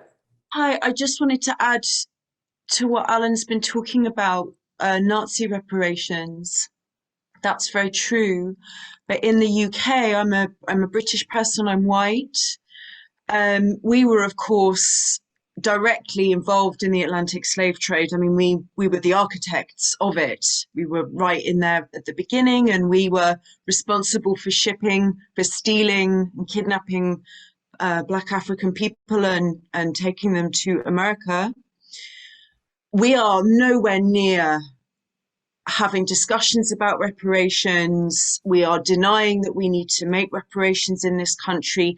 There is a movement to, as I'm hearing you are talking about in the US, there's a movement in the UK to set up and create reparations, but our government has only expressed regret on an official level for the Atlantic slave trade, for its role, hasn't even apologized. We are really a long, long way from owning our role. And in this country at the moment, we are currently arguing about statues, and that's where a lot of our discussion is right now. We have a lot of work to do here. Most recently, just finally, there's a conservative politician. I think his name's Tony Drax, and he doesn't live far away from me, and his ancestors were directly involved in the slave trade, and he refuses to pay any reparations at all. He's actually refusing to do that. And just to finish, when my country finished their involvement in the slave trade, we paid reparations to slave owners. So slave owners were paid money because they suddenly didn't have access to all the free labor that they were getting. So the owners were compensated, but not the slaves. So this is just to give. So yes, in terms of some forms of reparations, yes. But when it comes to the slave trade, we are so far away. Thanks, Yeah. Susie. So I just wanted to bring that in. Yeah, no, it's important. There's this big wave of anti-Blackness that overcomes people and pushes back on anything about Black people. So we have to dive right into that anti-Blackness. I think Daniel wants to say something. Yes, he does. Take yourself off mute, my friend. Hey, everyone. No, I was just, as Alan was speaking, I was consuming what he said about Europe and these other places having the correct model. And I think oftentimes, as Americans, I think we get caught up in maybe sometimes people are like a step further than us, or their model looks differently than ours. So I think then we view it as it's the correct way. So when Alan, sorry to mention you, but when you mentioned France specifically, I'm a first generation Haitian American. So automatically I think about France's exploitation of Haiti. And then even as we're talking about American reparations and America paying back those who were enslaved in America, I think about America's part in the exploitation of France of Haiti, and America and other world powers telling Haitians, yes, you've technically gained your independence, but we will not trade with you until you pay back France this $21 billion for your freedom and things of that nature. So I think it's a really layered thing. So we'll see places, once again, specifically like France, say, you know what, we're giving back, we're repatriating all of our looted material from our museums, but I think it's still a super layered thing. So kind of right on one side, but rotten on the other. So I just thought it was interesting. But, I agree completely with that. Daniel, I'm sorry, I was just going to say, Alan, were you referring specifically to the model of Holocaust, the Jewish or the Nazi Holocaust reparations movement, right? Alan? Yeah, but I think Daniel's right in terms of, I was kind of alluding to looking at outside and, looking to models. And I think he's right, because within, a piece of correctness, if you look deeper down, probably within a lot of the nations, I think Poland has gone the other way now, where you can't even talk about the Holocaust, in schools anymore. It's like it's a denial society now. So it's, if I say Europe, obviously there's even exceptions within Europe where it's the exact opposite. Okay. Oh, Farrell, I'm Fa- sorry, yeah, you were going to go say ahead. something?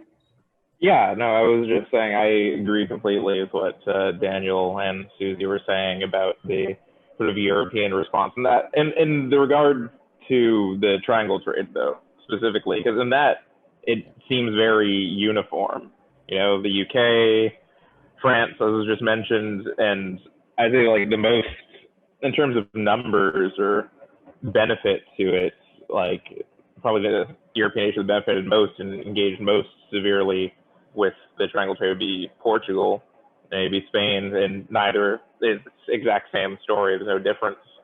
You know, the Belgian Congo fief, it's all very tied together. It's all very uniform in terms of response to the triangle trade in the European continent. And it is interesting how in certain layers, certain things are addressed, like the return of artifacts from museums or specifically the response to the Nazi Holocaust.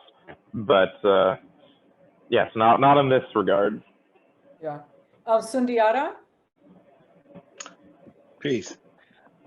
Interesting Peace to you. conversation. Big up to you, Pharaoh, and definitely Jordana, as usual, dropping all that serious information. But my thoughts were, in when the Germans, I mean, when the Jews were paid reparations and the Japanese were paid reparations, there was a certain process that took place, and there was case made, things were done, kind of, somewhat like I guess what we're trying to do now.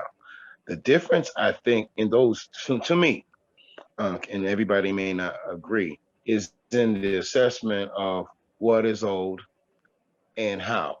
Because I hear a lot about, post-slavery and what happened.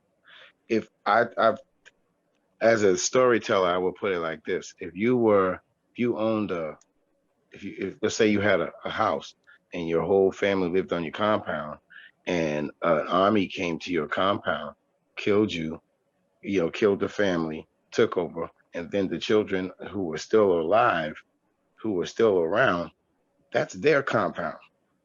So if you set up business and and then you enslave people, and then you take insurance on them, and then you do all these things that everything goes back to the land, like Malcolm was saying. So I feel like a critical piece of history is missing in our assessment of reparations, because if we talk about that thing you said about repair, if we're going to go back to how things were in the beginning, Europeans weren't here. On the other hand, some people say, well, Africans weren't here. That's not true. And millions of years ago, according to certain books, and you can check out Michael Cremo with ancient forbidden archaeology, a couple of other books too.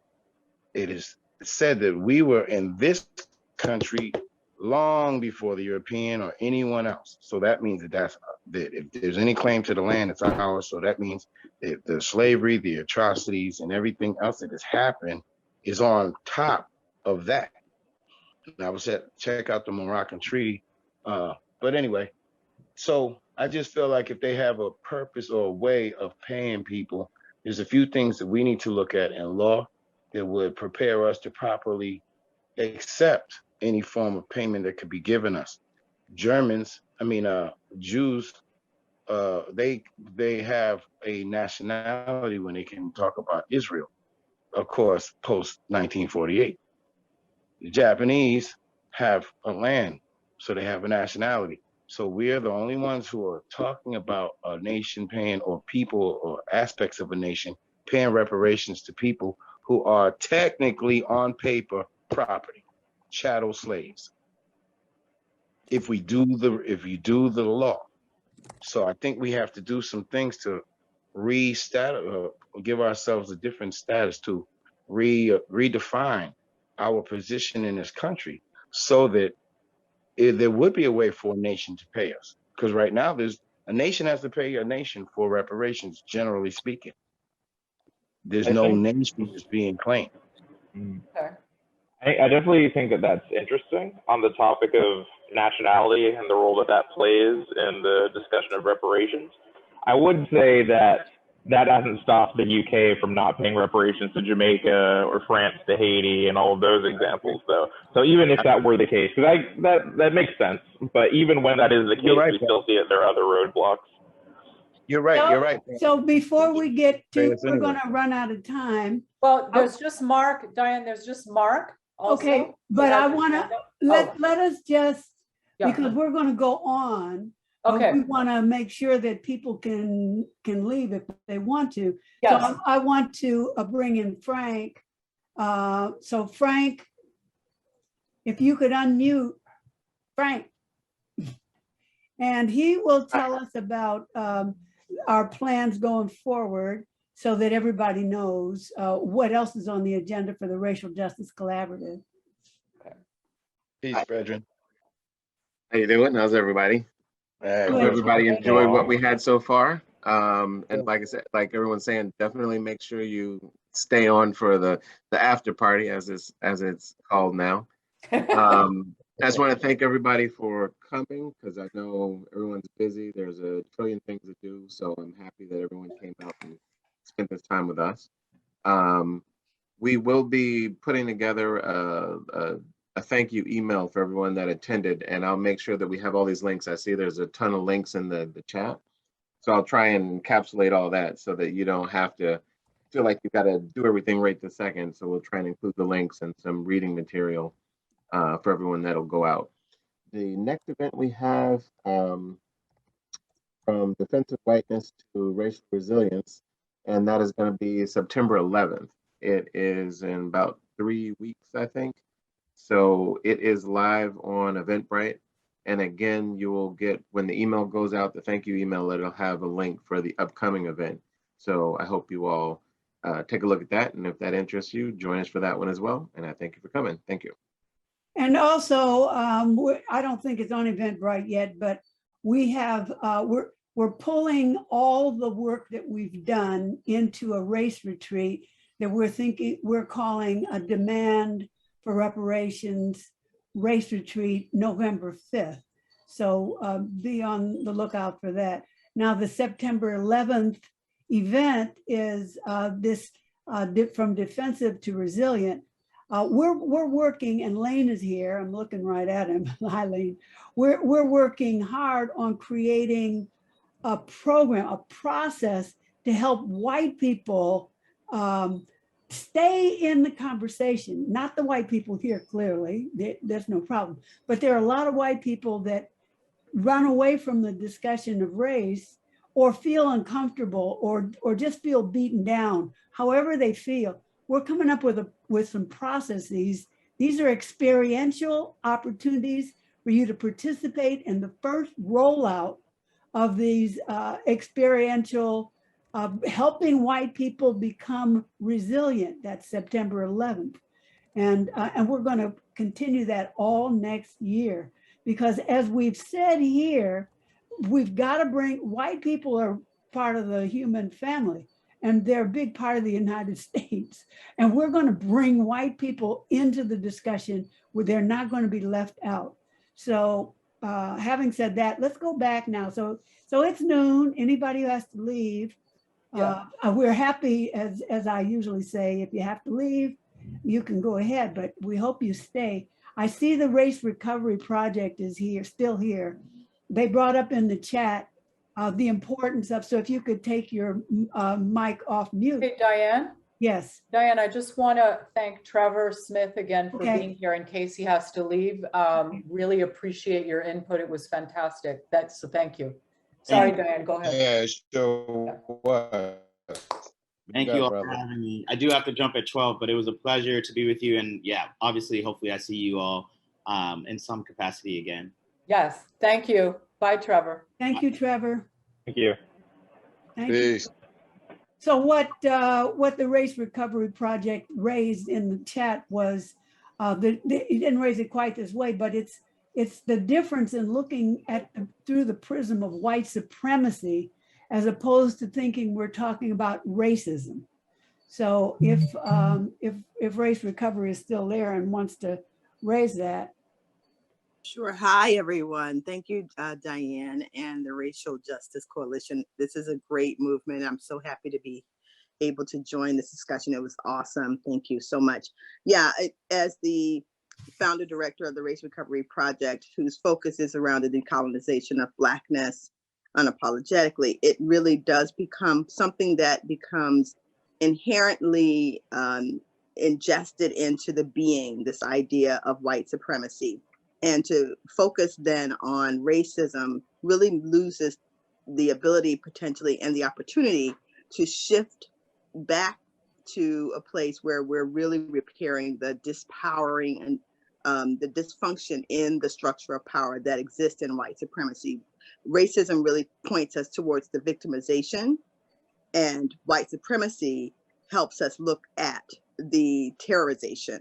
So I'd love to be able to that is the work of the Race Recovery Project, to really restore, reclaim, recover Blackness to a place where that infiltration by the dysfunction of white supremacy is separate and allows them to move forward healthily. So this was a great discussion, but yes, wanted to drop that in. Thank you, Diane. Thank you. Diane, I wanted to make a point to Race Recovery. I'm sorry, I don't see your name there. It sounds like you're agreeing with Professor Darity in the sense that he wants to shift this to the perpetrators and the beneficiaries of white supremacy and away from the idea of victimization. So I don't know if you agree with that or if you've read Professor Darity. I agree with that. I think what ends up happening is, and I think that's been the case since the civil rights movement, that the idea of the focus being on those individuals who have been subject to victimization through transatlantic enslavement and enslavement as a result is where we need to repair. The repair needs to occur in the white supremacist structures that allowed for that kind of transactions to occur, the disenfranchisement to occur in the first place. If we start there, the repair to the victims will come inherently. Yeah, thank you. Hey, And Mark. And Mark was. Mark had a comment. Go ahead. Yeah, I'm somewhat lost in thought, but I really appreciated Trevor's presentation and share, specifically the conversation around narrative, right? And so, and language used in narrative, and how do we use that, and how do we think about it? I don't have an answer, of course, but how do we think about it as a way of getting to where we want to go? And so I'm kind of curious, as we talked about reparations versus, I use the word atonement, sort of getting at the immorality of it, and whether or not that moves the needle strategically to talk about the morality of the situation that we're talking about, particularly moving for people of white race identity. And so I'm sort of curious, the question around strategy and narrative shift, and for people who are storytellers, Satyana, and others, is really thinking about the story that we're telling around this so that we can talk about it. And I don't know if it moves the needle for white folks to talk about white supremacy. I feel like that becomes even more of a shutdown when you mention white supremacy as a term. It feels overwhelming to them. Are we talking about different audiences when we're using terminology? And as we're sort of weaving stories and creating a different narrative, an alternative narrative to existing narratives that are there.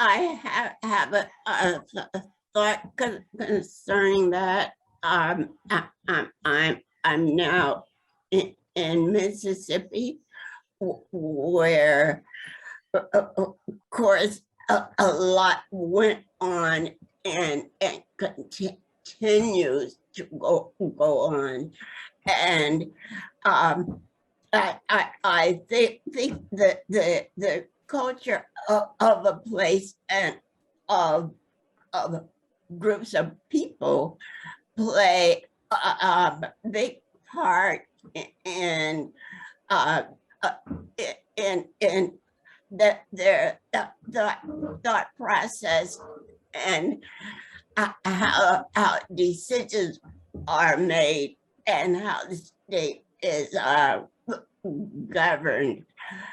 On a weekly basis, we have presentations that deal with different issues around civil rights issues and what's happening in the past. And I think that if that audience have lots of white people there, but we the narrative is very important because many times is the white supremacist attitude is presented in a pejorative way. And there was a time when I made the comment that we should recognize that not all white people thought that way. And in fact, there were many who were very helpful in the whole process of helping the enslaved people. And just one point considering reparations. Since I've been back here, I've surprisingly found out that there were some people who did receive the 40 acres and a mule. And in some cases, some have done very well. And in other cases, they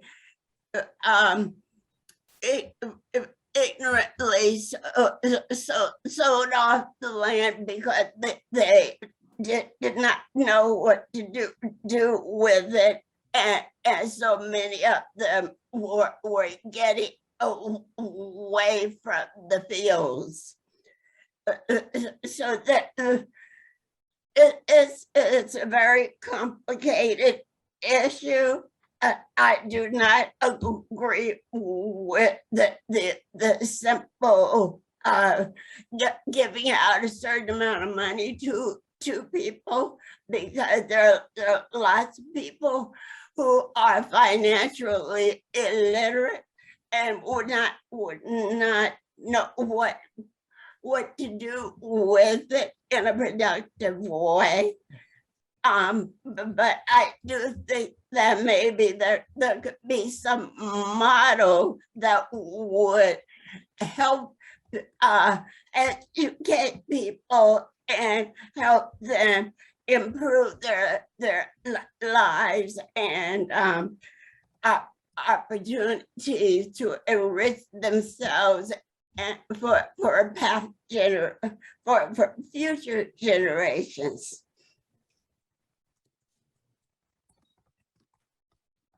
That's going to be the beauty of the whole big discussion that goes on before we even get to reparations. There are a lot of perspectives, and all of those will be weighed. At this, what we're trying to do is enable people to engage in the discussion, whatever their perspective.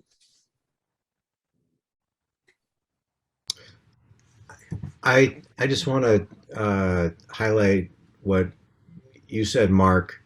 I think that feels really important, that I think a lot of white people really do get defensive and fragile and freak out when they hear terms like white supremacy. That's not me. I'm not a Klan member, right? And so I feel that how the narrative is really important, as you said, and the language that we use, and at the same time,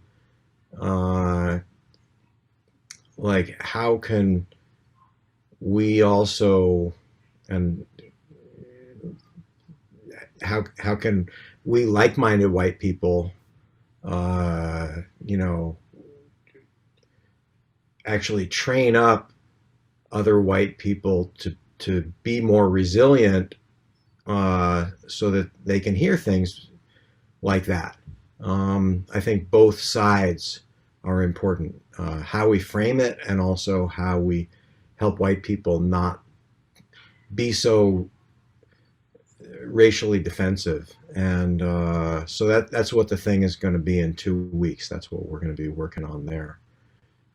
So I just wanted to mention that. Can I ask you a question, Lane? Sure. You and Jordana and some of our other members here are very knowledgeable. And when I hear you talk, I have a lot of hope that America will make it, because there are people who are awake. But my question is, from your perspective, why do you feel like do you think it's a lack of true history, or it's a lack of, what is it that keeps the conservative European, I try to say European and not white and black because I'm getting out of that, but keeps the European American away from being able to accept the conservative ones, to being able to accept that other people have a right to live, first of all, Black Lives Matter, that's the example. Two, and have the right to thrive, like Tulsa, you know what I mean? Like, what is it inside, do you think, that makes a person or makes a group of people feel like it's okay to do that?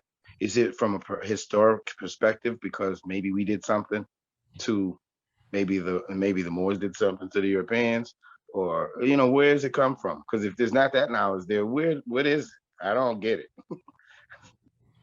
I think that's a really deep question, Sundiata, and I think that part of it, that's right, is a lack of historical knowledge, like this stuff that we learned today from Jordana and Trevor, just and Pharaoh, and so I think that most of us don't know that. Most white folks don't know that stuff. I learned so much today. I learn so much every time I come to these events. And then there's also all the racial socialization that we all get, that you know, sees white people lifted up and black people put down, you know, and sees black people as dangerous, and sees black people as, you know, lazy, the same stuff that we were, you know, talking about, hearing about today. And so people have that, white people have that in their heads. And even if, you know, progressive people, you know, it's not just the conservatives, even progressive people who, you know, think the right things, but we all still have those biases inside of us. And so I may be thinking the right thing, but then have that knee-jerk reaction. And so that much more for people who aren't even thinking in the right direction. So that's another one. And then there's a kind of trauma that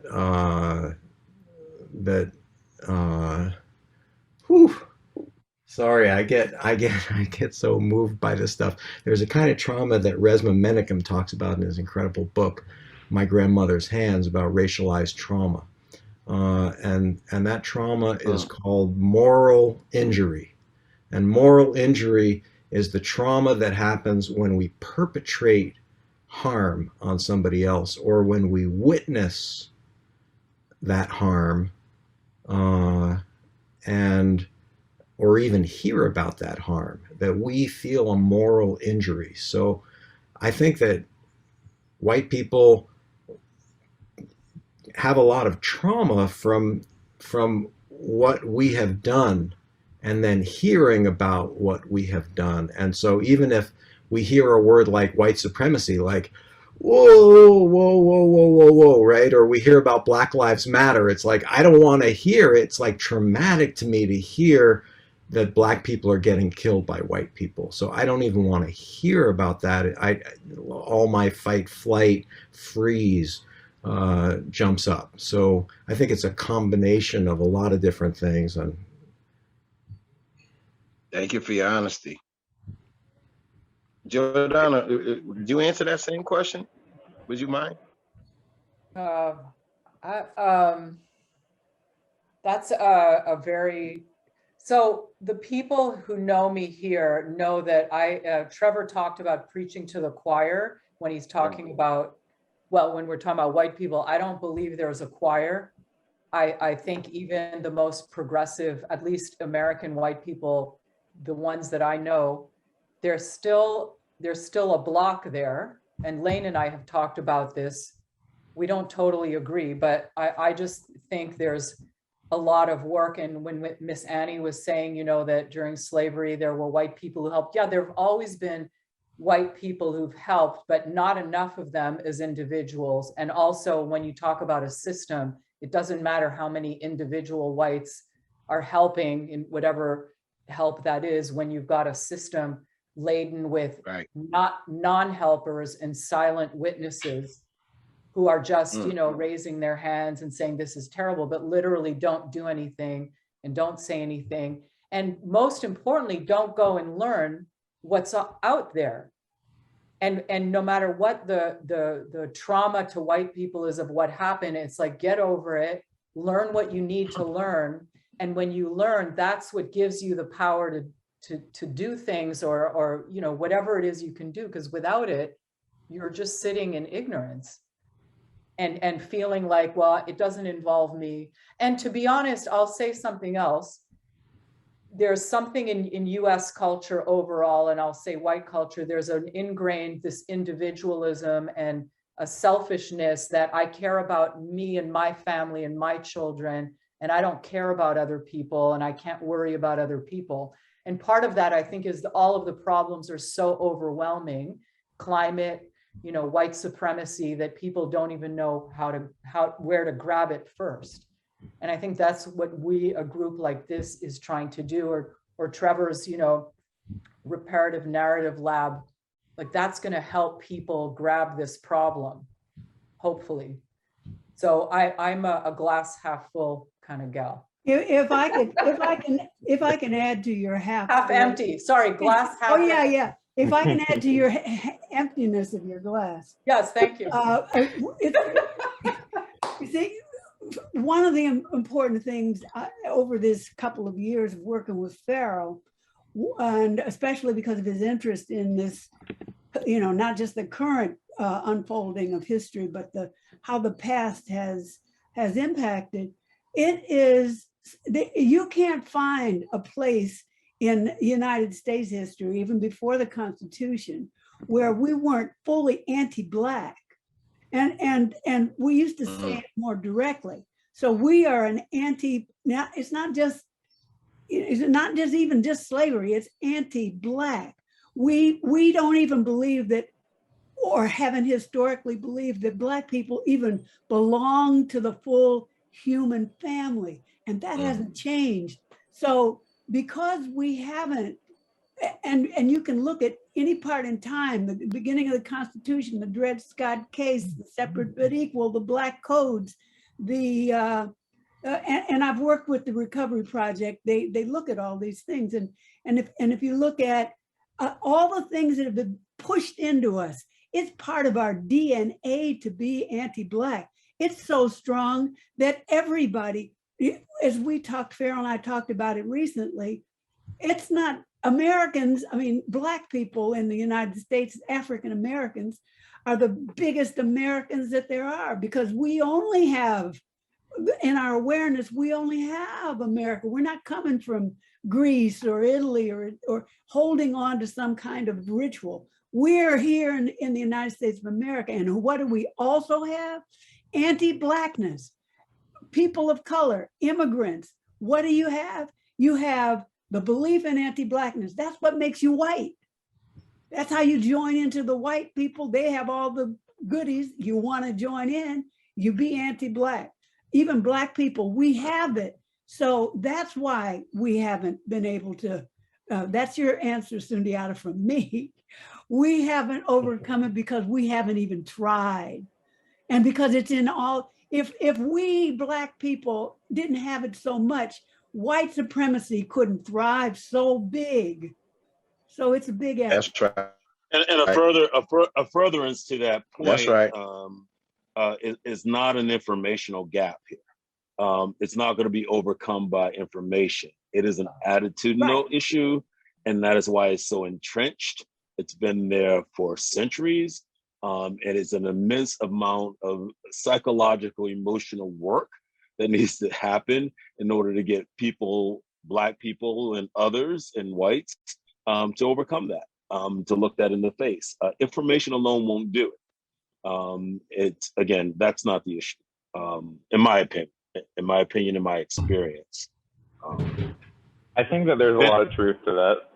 Certainly, that it's so entrenched in that way because there's so much like layers piled on top of this through history, through advancements in sociology, always developing new terms for historical aspects or the psychological aspects of things, but it all is adding to a pre-existing thing, which in my opinion is just basic human, call it primitive tribalism, in a desire to be looking out for yours and have a very hyper defensive view and willingness to exploit those that are outside of whatever you define as your circle. And that's changed over time, but certainly for a very long time, that has been defined by the modern concept of race.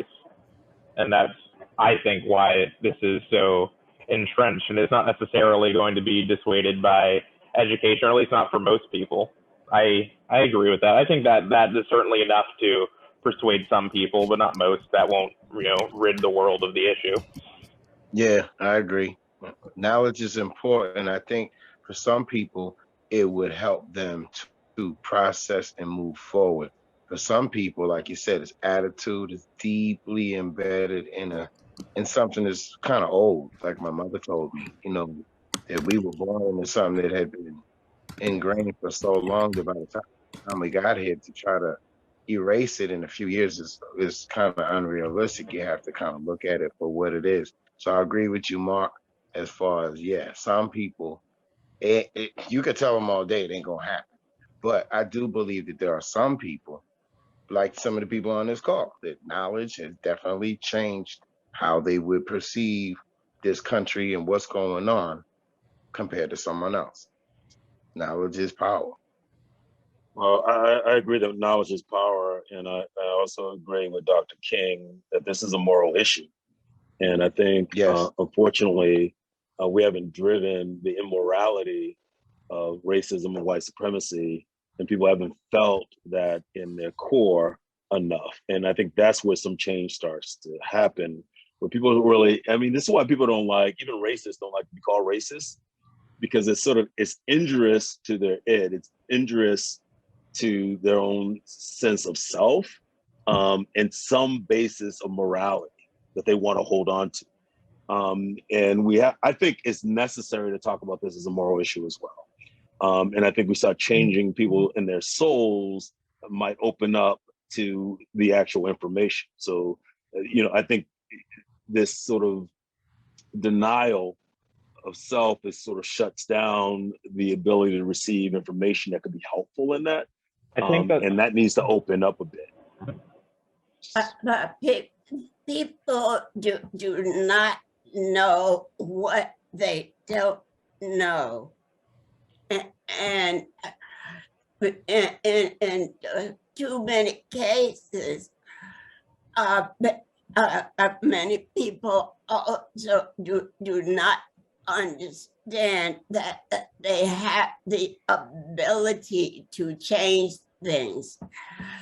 You're born, you grow up in a system, you learn that things should be done in a certain way, and that lifestyle is related to your cultural teachings,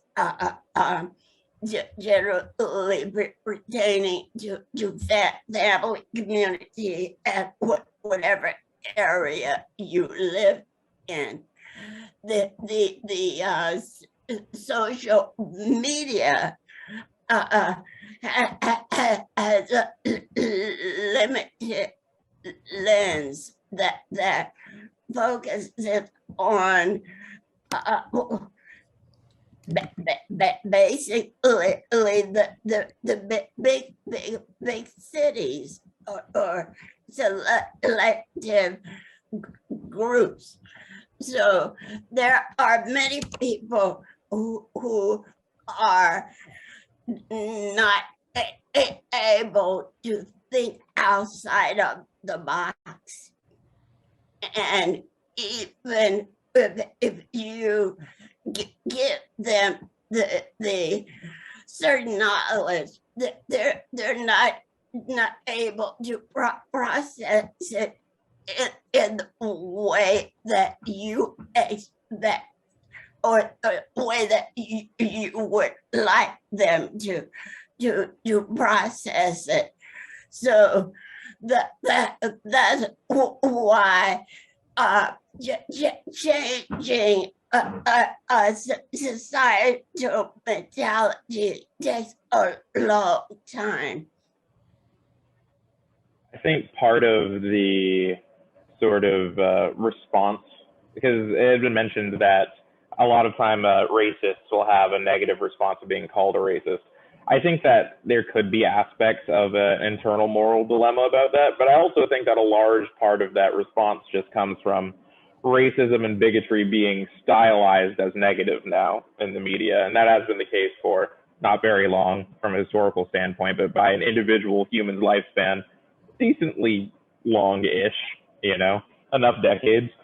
And in that sense, I think that it's not necessarily about any issue of morality in the heart or how someone identifies with their beliefs, but just staying outside of surface level societal area of indictment by being blatantly seen as a racist, which is why it's such a common game, especially in politics now, and has been. It's not like it's recent, I shouldn't say now, to, you know, just incredibly strongly imply blatantly racist things through euphemism, and just continually skirt around those lines while still making bigoted points or position clear and evident. I want to bring up there's some people that are looking like they have some things they want to say. I want to point them out so that they can say those things. Race Recovery Project, I see your face. So I want you to introduce yourself. Dizina, you got something to say. Paula, Jai, Dawn, all these women, let's go ahead. Well, I'll introduce myself again now with my video on. Hi, everyone. Yes. I am Senya Bembe, the Race Recovery Project. What I wanted to say, though, is that as we're talking about where this begins, one of the things that has become clear to me as a psychiatrist, someone who has done psychoanalysis and have been in clinical practice for over 2 decades, what is clear to me is that there's a level of fear around displacement. And what I mean by that is that we are born into this world with what appears to be endless resources. As we begin to grow and develop and mature and socialize, as Lena said, we become much more informed about the limited resources, or at least the limit to you of those resources. And white or Black, we are all at this precarious place where we worry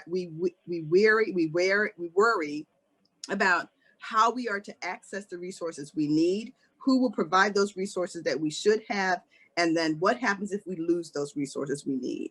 And I think there are those in power who position themselves in power to maintain that, the resources, and even they are afraid of potentially losing the power of access to resources. But those of us who potentially are less empowered, those of us who have historically been less available to access those resources, certainly live out our lives with this tax around fearfulness about being able to access resources. And that's what I think lies at the heart, at least to some degree, lies at the heart of why we are unable to talk about white supremacy as white supremacy. It is because at the heart of it is this idea that we are all clamoring for resources. We are all clamoring to try to amass, attain, maintain a sense of stability, security, and well-being. And if that is precariously limited to a few, then we all are attempting to try to marginalize or marshal some mechanisms by which we get the resources we need, or we get in touch with those people who have the resources that we think we need. Why that thus white supremacy persists amongst Blacks and amongst whites. I agree with that completely. I feel that's very core to what I was saying before about it being tribalism, is fighting to protect resources in a world with scarce resources. And maybe scarce isn't the right word, like you just described. It's about, even if it feels like it's plentiful, it's not going to be available to everyone. That's what that is at its core, is protecting things, or what you feel like is protecting things, from others that might try to take a limited number from your perceived group.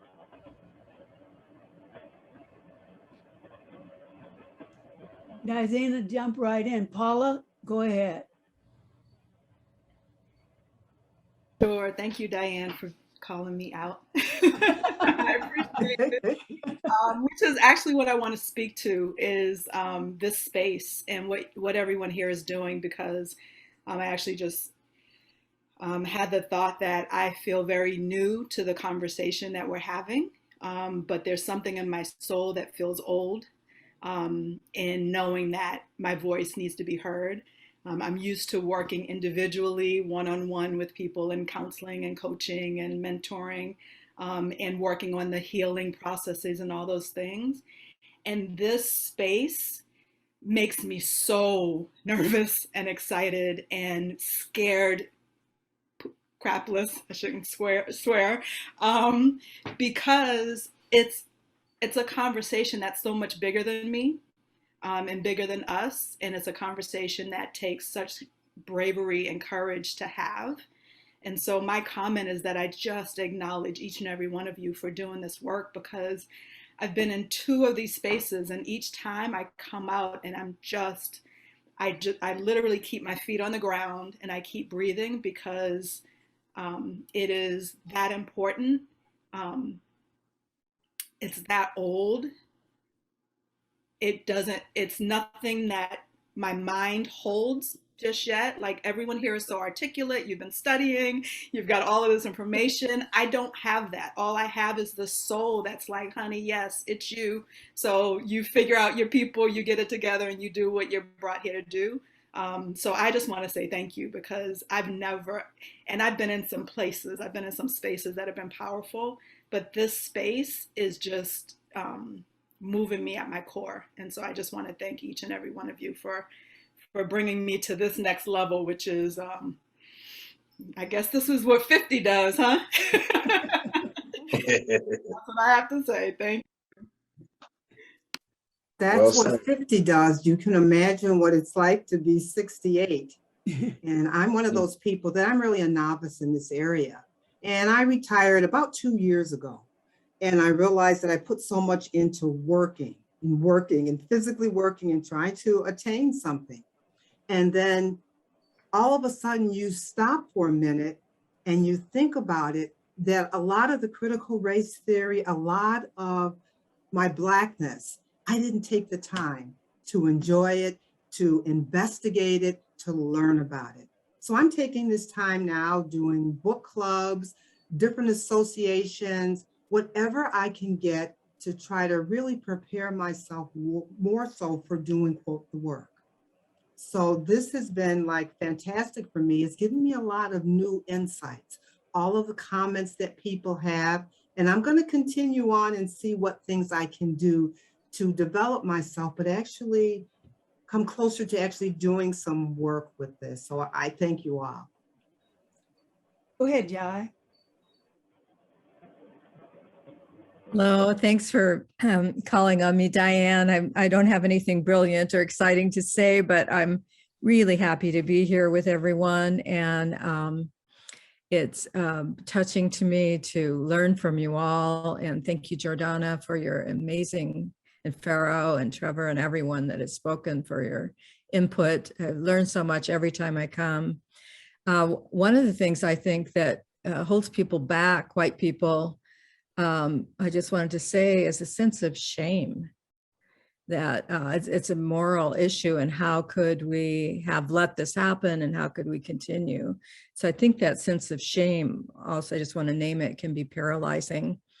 And we're hoping to help people with that when we work with white folks in a couple of weeks on the how to develop resilience in those difficult and racial conversations. So I'm looking forward to that and wanting to help in every way I can. And I personally am passionate about dismantling white supremacy. And so doing what I can, happy to be here, and thank you to everyone. Thank you, Jai. Larry, if you could unmute and talk, we'll hear from you today for sure. Well, one of the things I wanted to remind everybody is that today, I believe it's the 58th anniversary of Dr. King's March on Washington for Jobs and Freedom. And it's also a big demonstration going on right now about voting rights and the loss of voting rights. So, you know, we're talking here a combination of both personal work that needs to be done and how we can help people do personal work and how we can do personal work on ourselves. But there's also the larger power question, which is moving away from us. I mean, several people have made reference to what's happening in curriculum in schools where we're trying to teach this. And they're literally state legislatures that are passing laws and criminalizing this teaching. Never mind what's happening with voting rights in a whole bunch of states that this rally is trying to push the Senate to get 10 votes or get around the filibuster. I'm just trying to say there's a larger issue going on here about power, political power, and voting and what's being taken away from us in the work that we're trying to do. Agreed. Not to take anything away from the personal work we're here trying to work on and help others work on. Thank you. Thank you, Larry. I just want to point out, and I'm going to call Jordana back to pull us all to the end of this. It feels like the energy is, we're about finished with everything we want to say. Unless somebody else has something, you can just jump right in. I want to point out that what I hear and what I see, we've got this system called capitalism. And so that is a big, that you have to subsum everything. Anti-Blackness, it's all about money, as they say in the land of milk and honey.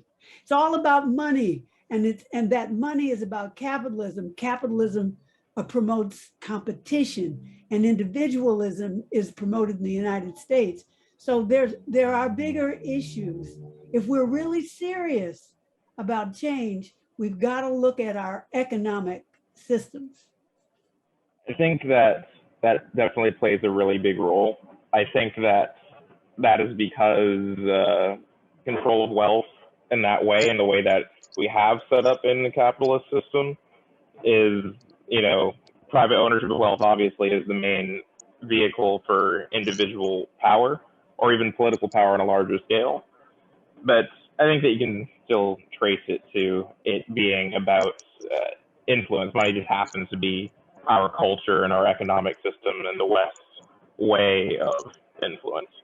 Another thing that I wanted to bring up, just because I saw it in the chat a while ago, and it's of my particular field of interest, was Mark had mentioned about the deflection tactic of bringing up aspects of African kingdoms selling slaves to European markets, and how that's often used as a deflection tactic in discussions about the triangle trade. And I definitely agree with that. But a point that he made specifically, which wasn't something that I usually thought of in the context, was how the perhaps all, but I would say at least the majority of the onus for that act falls on the buyer rather than the seller, particularly because that creates the cause and the demand for the market in the first place, especially in the context, and that's true for slavery in general, like throughout the entire history of it, but especially in the context of the triangle trade and in Africa, because that was the only way that these kingdoms could get modern weapons that were manufactured in Europe. And so if anyone did them, if anyone did that business, they would get a massive military advantage over their neighbors. And then that would pressure all the others to do the same, or they would be conquered easily by their rivals. And so it caused this chain reaction throughout West Africa where they had to engage in this, or they would be potentially conquered by a rival African nation that now had European weapons, or be directly conquered by a European power that also had, obviously, European weapons. So it was a added level to the cycle. I feel like in the discussion about the triangle trade, that's the part that's usually least discussed comparatively to the role that the Americas played in production of raw goods and Europe played in manufacturing. It's usually the politics of Africa that usually get left out in that whole discussion. Pharaoh, I have a question for you regarding that, and I don't know if you know the answer, if someone else does. So my reading was initially when Africans were selling to the market, they were presuming that it was a type of bondage similar to the bondage they were used to, which was not chattel slavery. And they also didn't really know what was going to happen eventually to the people. And that when they did really find out, they stopped that sale, or they tried to stop it, and they weren't involved in the same way. I was wondering if that's true, or if there's anything. That is true, because both West African polytheists, there's a bunch of different religions. It'd take too long to name them all, like Yoruba, Orisha, whatever. But that perception of slavery, as well as the Muslim perception of slavery, was very different from the triangle trade perception. The thing that they have in common, which is why they are called the same name, is that individuals are owned by someone. But even besides that, in the African polytheistic concepts and even in the Muslim concepts, oftentimes slaves were paid. Slaves could be in high ranks of government. Slaves were frequently in high ranks of military, often used in elite military. Like, not to go on a long tangent about it, but there is a all West African military guard in Morocco and the reason why they use slaves for that is because they wouldn't have tribal affiliations that Arabs or Berbers might have for the political situation in like Muslim kingdoms. Anyway, the point is that it was very different, like you're saying. It wasn't oftentimes in Barbary or Arab slave trades, certain slaves wouldn't be paid, but it was much more varied, as opposed to the much more monolithic, race, permanent caste, inflexible and perpetually like lowest tier of society that the role of slavery played in the colonies of the Western powers. And you are also right that wasn't really known until sometime later, and then there was expressed sentiment by some kingdoms to cease operations in the slave trade, but then it got to the point where I said where the ones that didn't then had a massive advantage over the ones that did, and then they were threatened by their power, and oftentimes through that they were bullied into eventually resuming slave trade in that regard. Jordana, there's an interesting book. I'm sorry. I was saying that there was an interesting book you might want to. Saying there was an interesting book that you might want to look at. It's called The Peculiar Kenneth Stamp, if I Sundiata, could remember you say it correctly. again? Because you But cut anyway, out, at least I didn't hear it. oh, it's called The Peculiar Institution. I think it's by Kenneth Stamp. I read it, or I studied it in the 80s. But anyway, it was just kind of documenting the differences between the institution that was practiced here and that which was practiced in other places. There was a definite difference, like Pharaoh was talking about, as far as, the term that's used, slavery or American slavery, and then other terms of indentured servitude or domination by another nation is how I kind of look at it. Right. But that's a good something you might want to look at. Also, Thank you. I will. Thank Dr. you. Ivan Van Sertima, as they came before Columbus, he kind of talks about some of it. Hi, Brilliant. this is Karen speaking under Greg. I'm sorry, Sundiata, were you finished speaking before? Yes, I I think was. Greg wants to speak as well. Wonderful. Okay, so I know I come up as Greg, but I'm really Karen. Oh, okay. I was confused. I'm like, woman. Sorry, go ahead. Gregiana. Go ahead. Go ahead. So I just wanted to touch on, I believe earlier I heard someone say that giving financial reparations to people, they disapprove of that, and because they thought that somehow or another not all persons were going to be responsible. And I say to that, if there's a small percentage of those who are not responsible, that's their issue. We're looking at the larger picture. And while you can create programs like housing and, programs for children and, and the elderly, we need financial reparation too. I think that is huge. And how someone deems it appropriate to utilize those funds given. And I believe it was Trevor who said around 254,000. I could be off by, a couple thousand, but I think it's very important to have the financial reparation in addition to all of their programs set up. And I also feel that persons that were direct descendants of slavery should have free health care. You can have all the money in the world, all the programs in the world, but if your health is poor or you're receiving poor health care, you might as well just be dead. And because none of the other programs, monies can help if you can't live a healthy life. That's my 2 cents, sorry.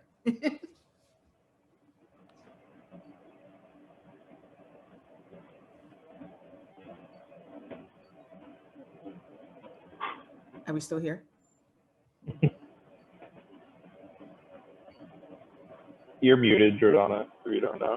Oh, I was just going to say, Karen, I think people are taking in what you just said, and I so agree with you, which was also Trevor's point, that it's up to people to decide what they want to do with the method or how they're repaired, and they rise or fall just like everyone else.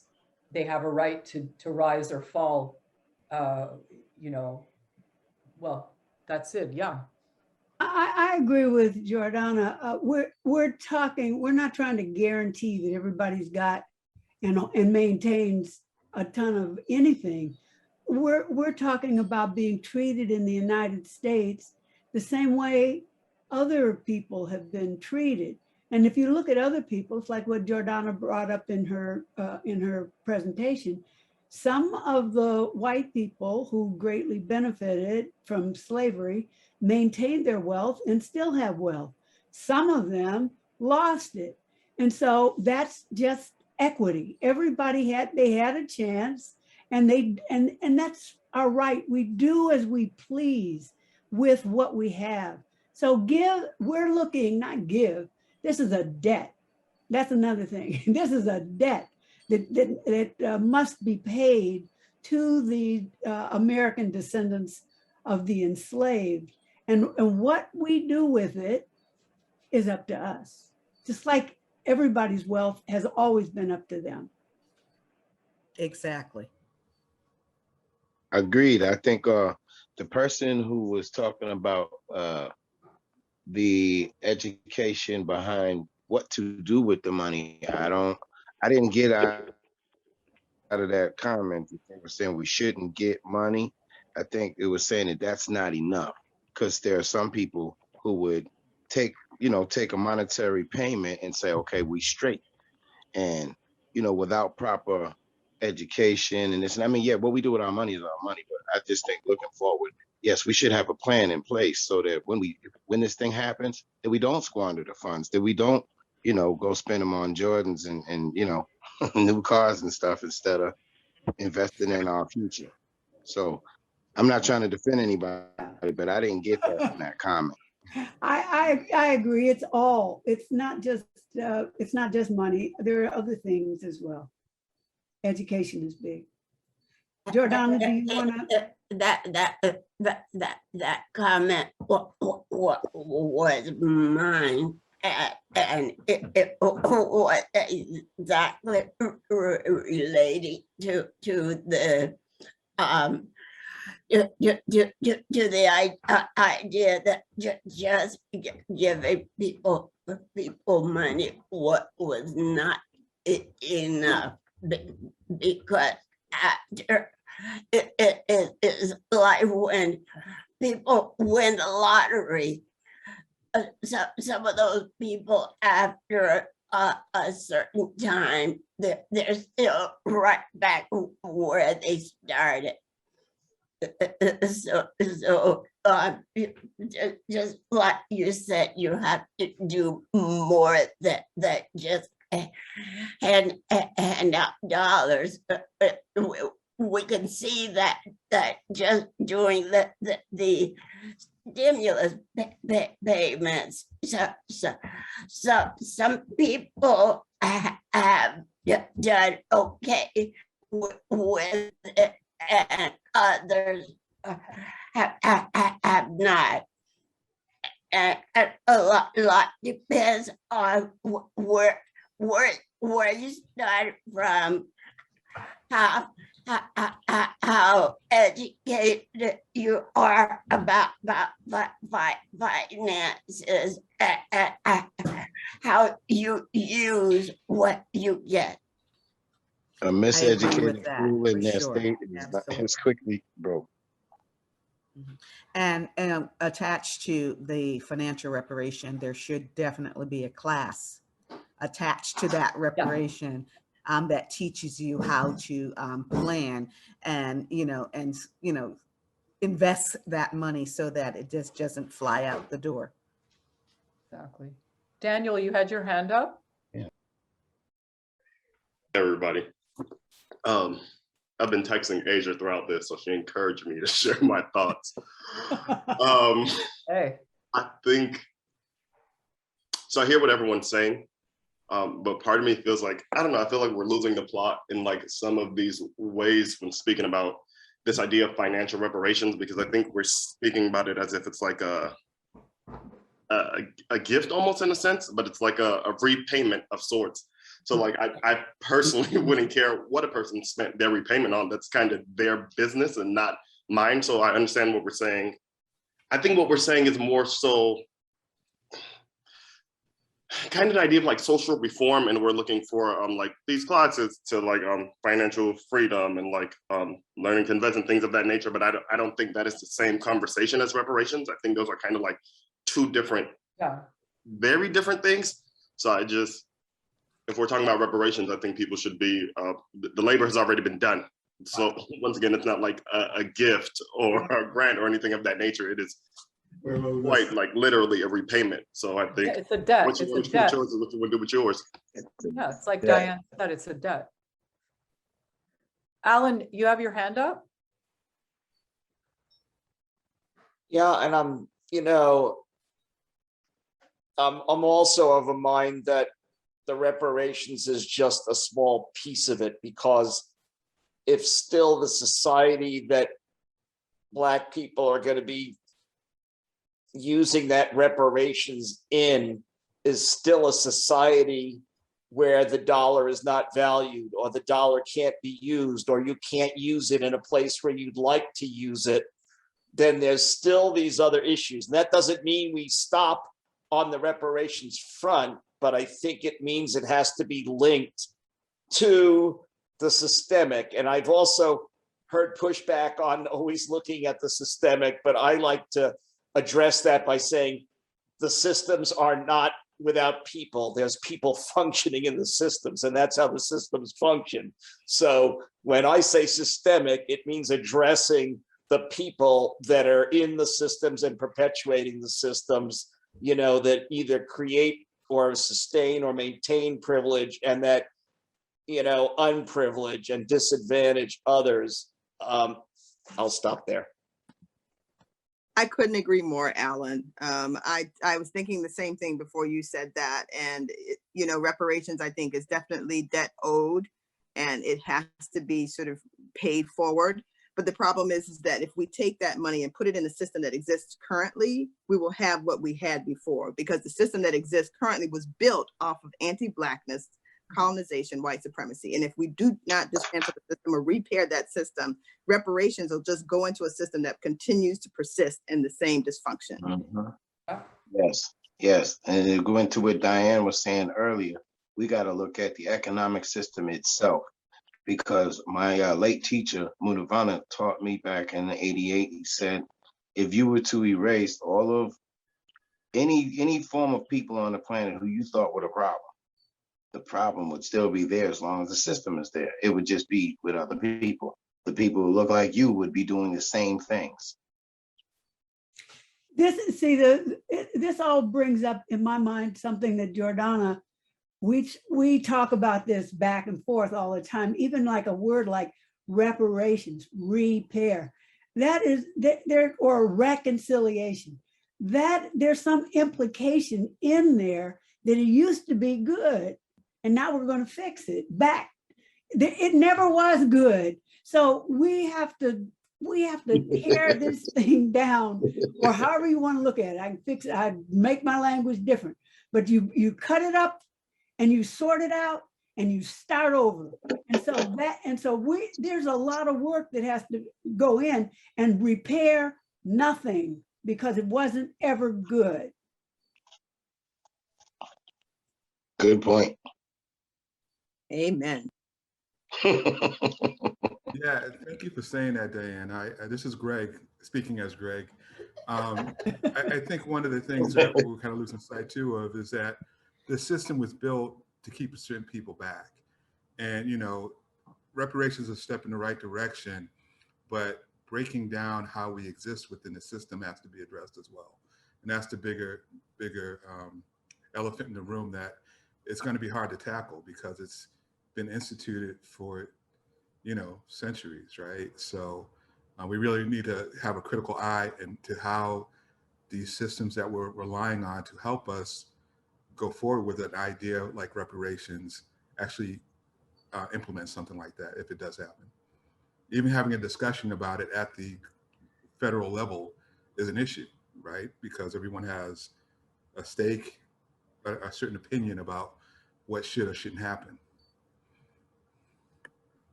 Yes, Greg, thank you. And so remember, September 11th at 1 p.m. Eastern time, because that's what we're doing. We're finding a way to help white people find a voice and calm their body enough so they can begin to even be here and hear what we're saying without shutting their ears. That's got to be the first step. There's a lot of work that we're all ready to do, but we've got a lot of people, and so that's where we're putting our effort. That's our big effort, helping people come to the table. Acceptance. This is Greg speaking as Karen. Acceptance. Acceptance is the first step. Yes. No one's trying to blame anyone at this point. What we need you to do is accept the responsibility, you know, for your ancestors, and then listen to what those who were gravely affected have to say about the topic of racism and white supremacy, and how we are still affected, you know, dramatically by things that people are saying, oh, that happened so long ago. Well, if you're still a part of what happened long ago, where do we move forward? We need to move forward where everybody's at the table, listening and not being offended by the subject matter. Right. Right. And that's a big step. Big step. Huge. But they can do it. I have full confidence. Yep. Sorry, I forgot I was Full muted. confidence. I agree completely. And like a big part of this it was mentioned earlier, I believe, by Jordana, when you had mentioned about a particular aspect of American society, even more than, talking about any sort of overarching, aspects of race between nations. But a particular thing with American society is how an American white culture, which then, gets relayed to every other American, the focus of primary importance is on the self and on very small units rather than on larger, interconnected principles. So that makes it harder, I believe, on an individual level, both to care about those on the outside and to worry about those outside of that already small group. But in addition to that, there's also a very strong sense that individuals are assumed to have control over the things around them. And that even if that's blatantly untrue, that's just sort of a general cultural perception. And so that's why American culture puts lots of blame of negative circumstances on individuals in those circumstances. Farrell, could you break that down a little? What do you mean? What do you mean? What I mean is all of these there's just a lot of facets of American culture that makes pushing for things like this and convincing people of things like this even more difficult than in other cultures. And so because of that, the added layer of having to tweak everything that you say in order to convince people that they should care or lend any support to the things that we're saying here is even more difficult than in other situations. Right.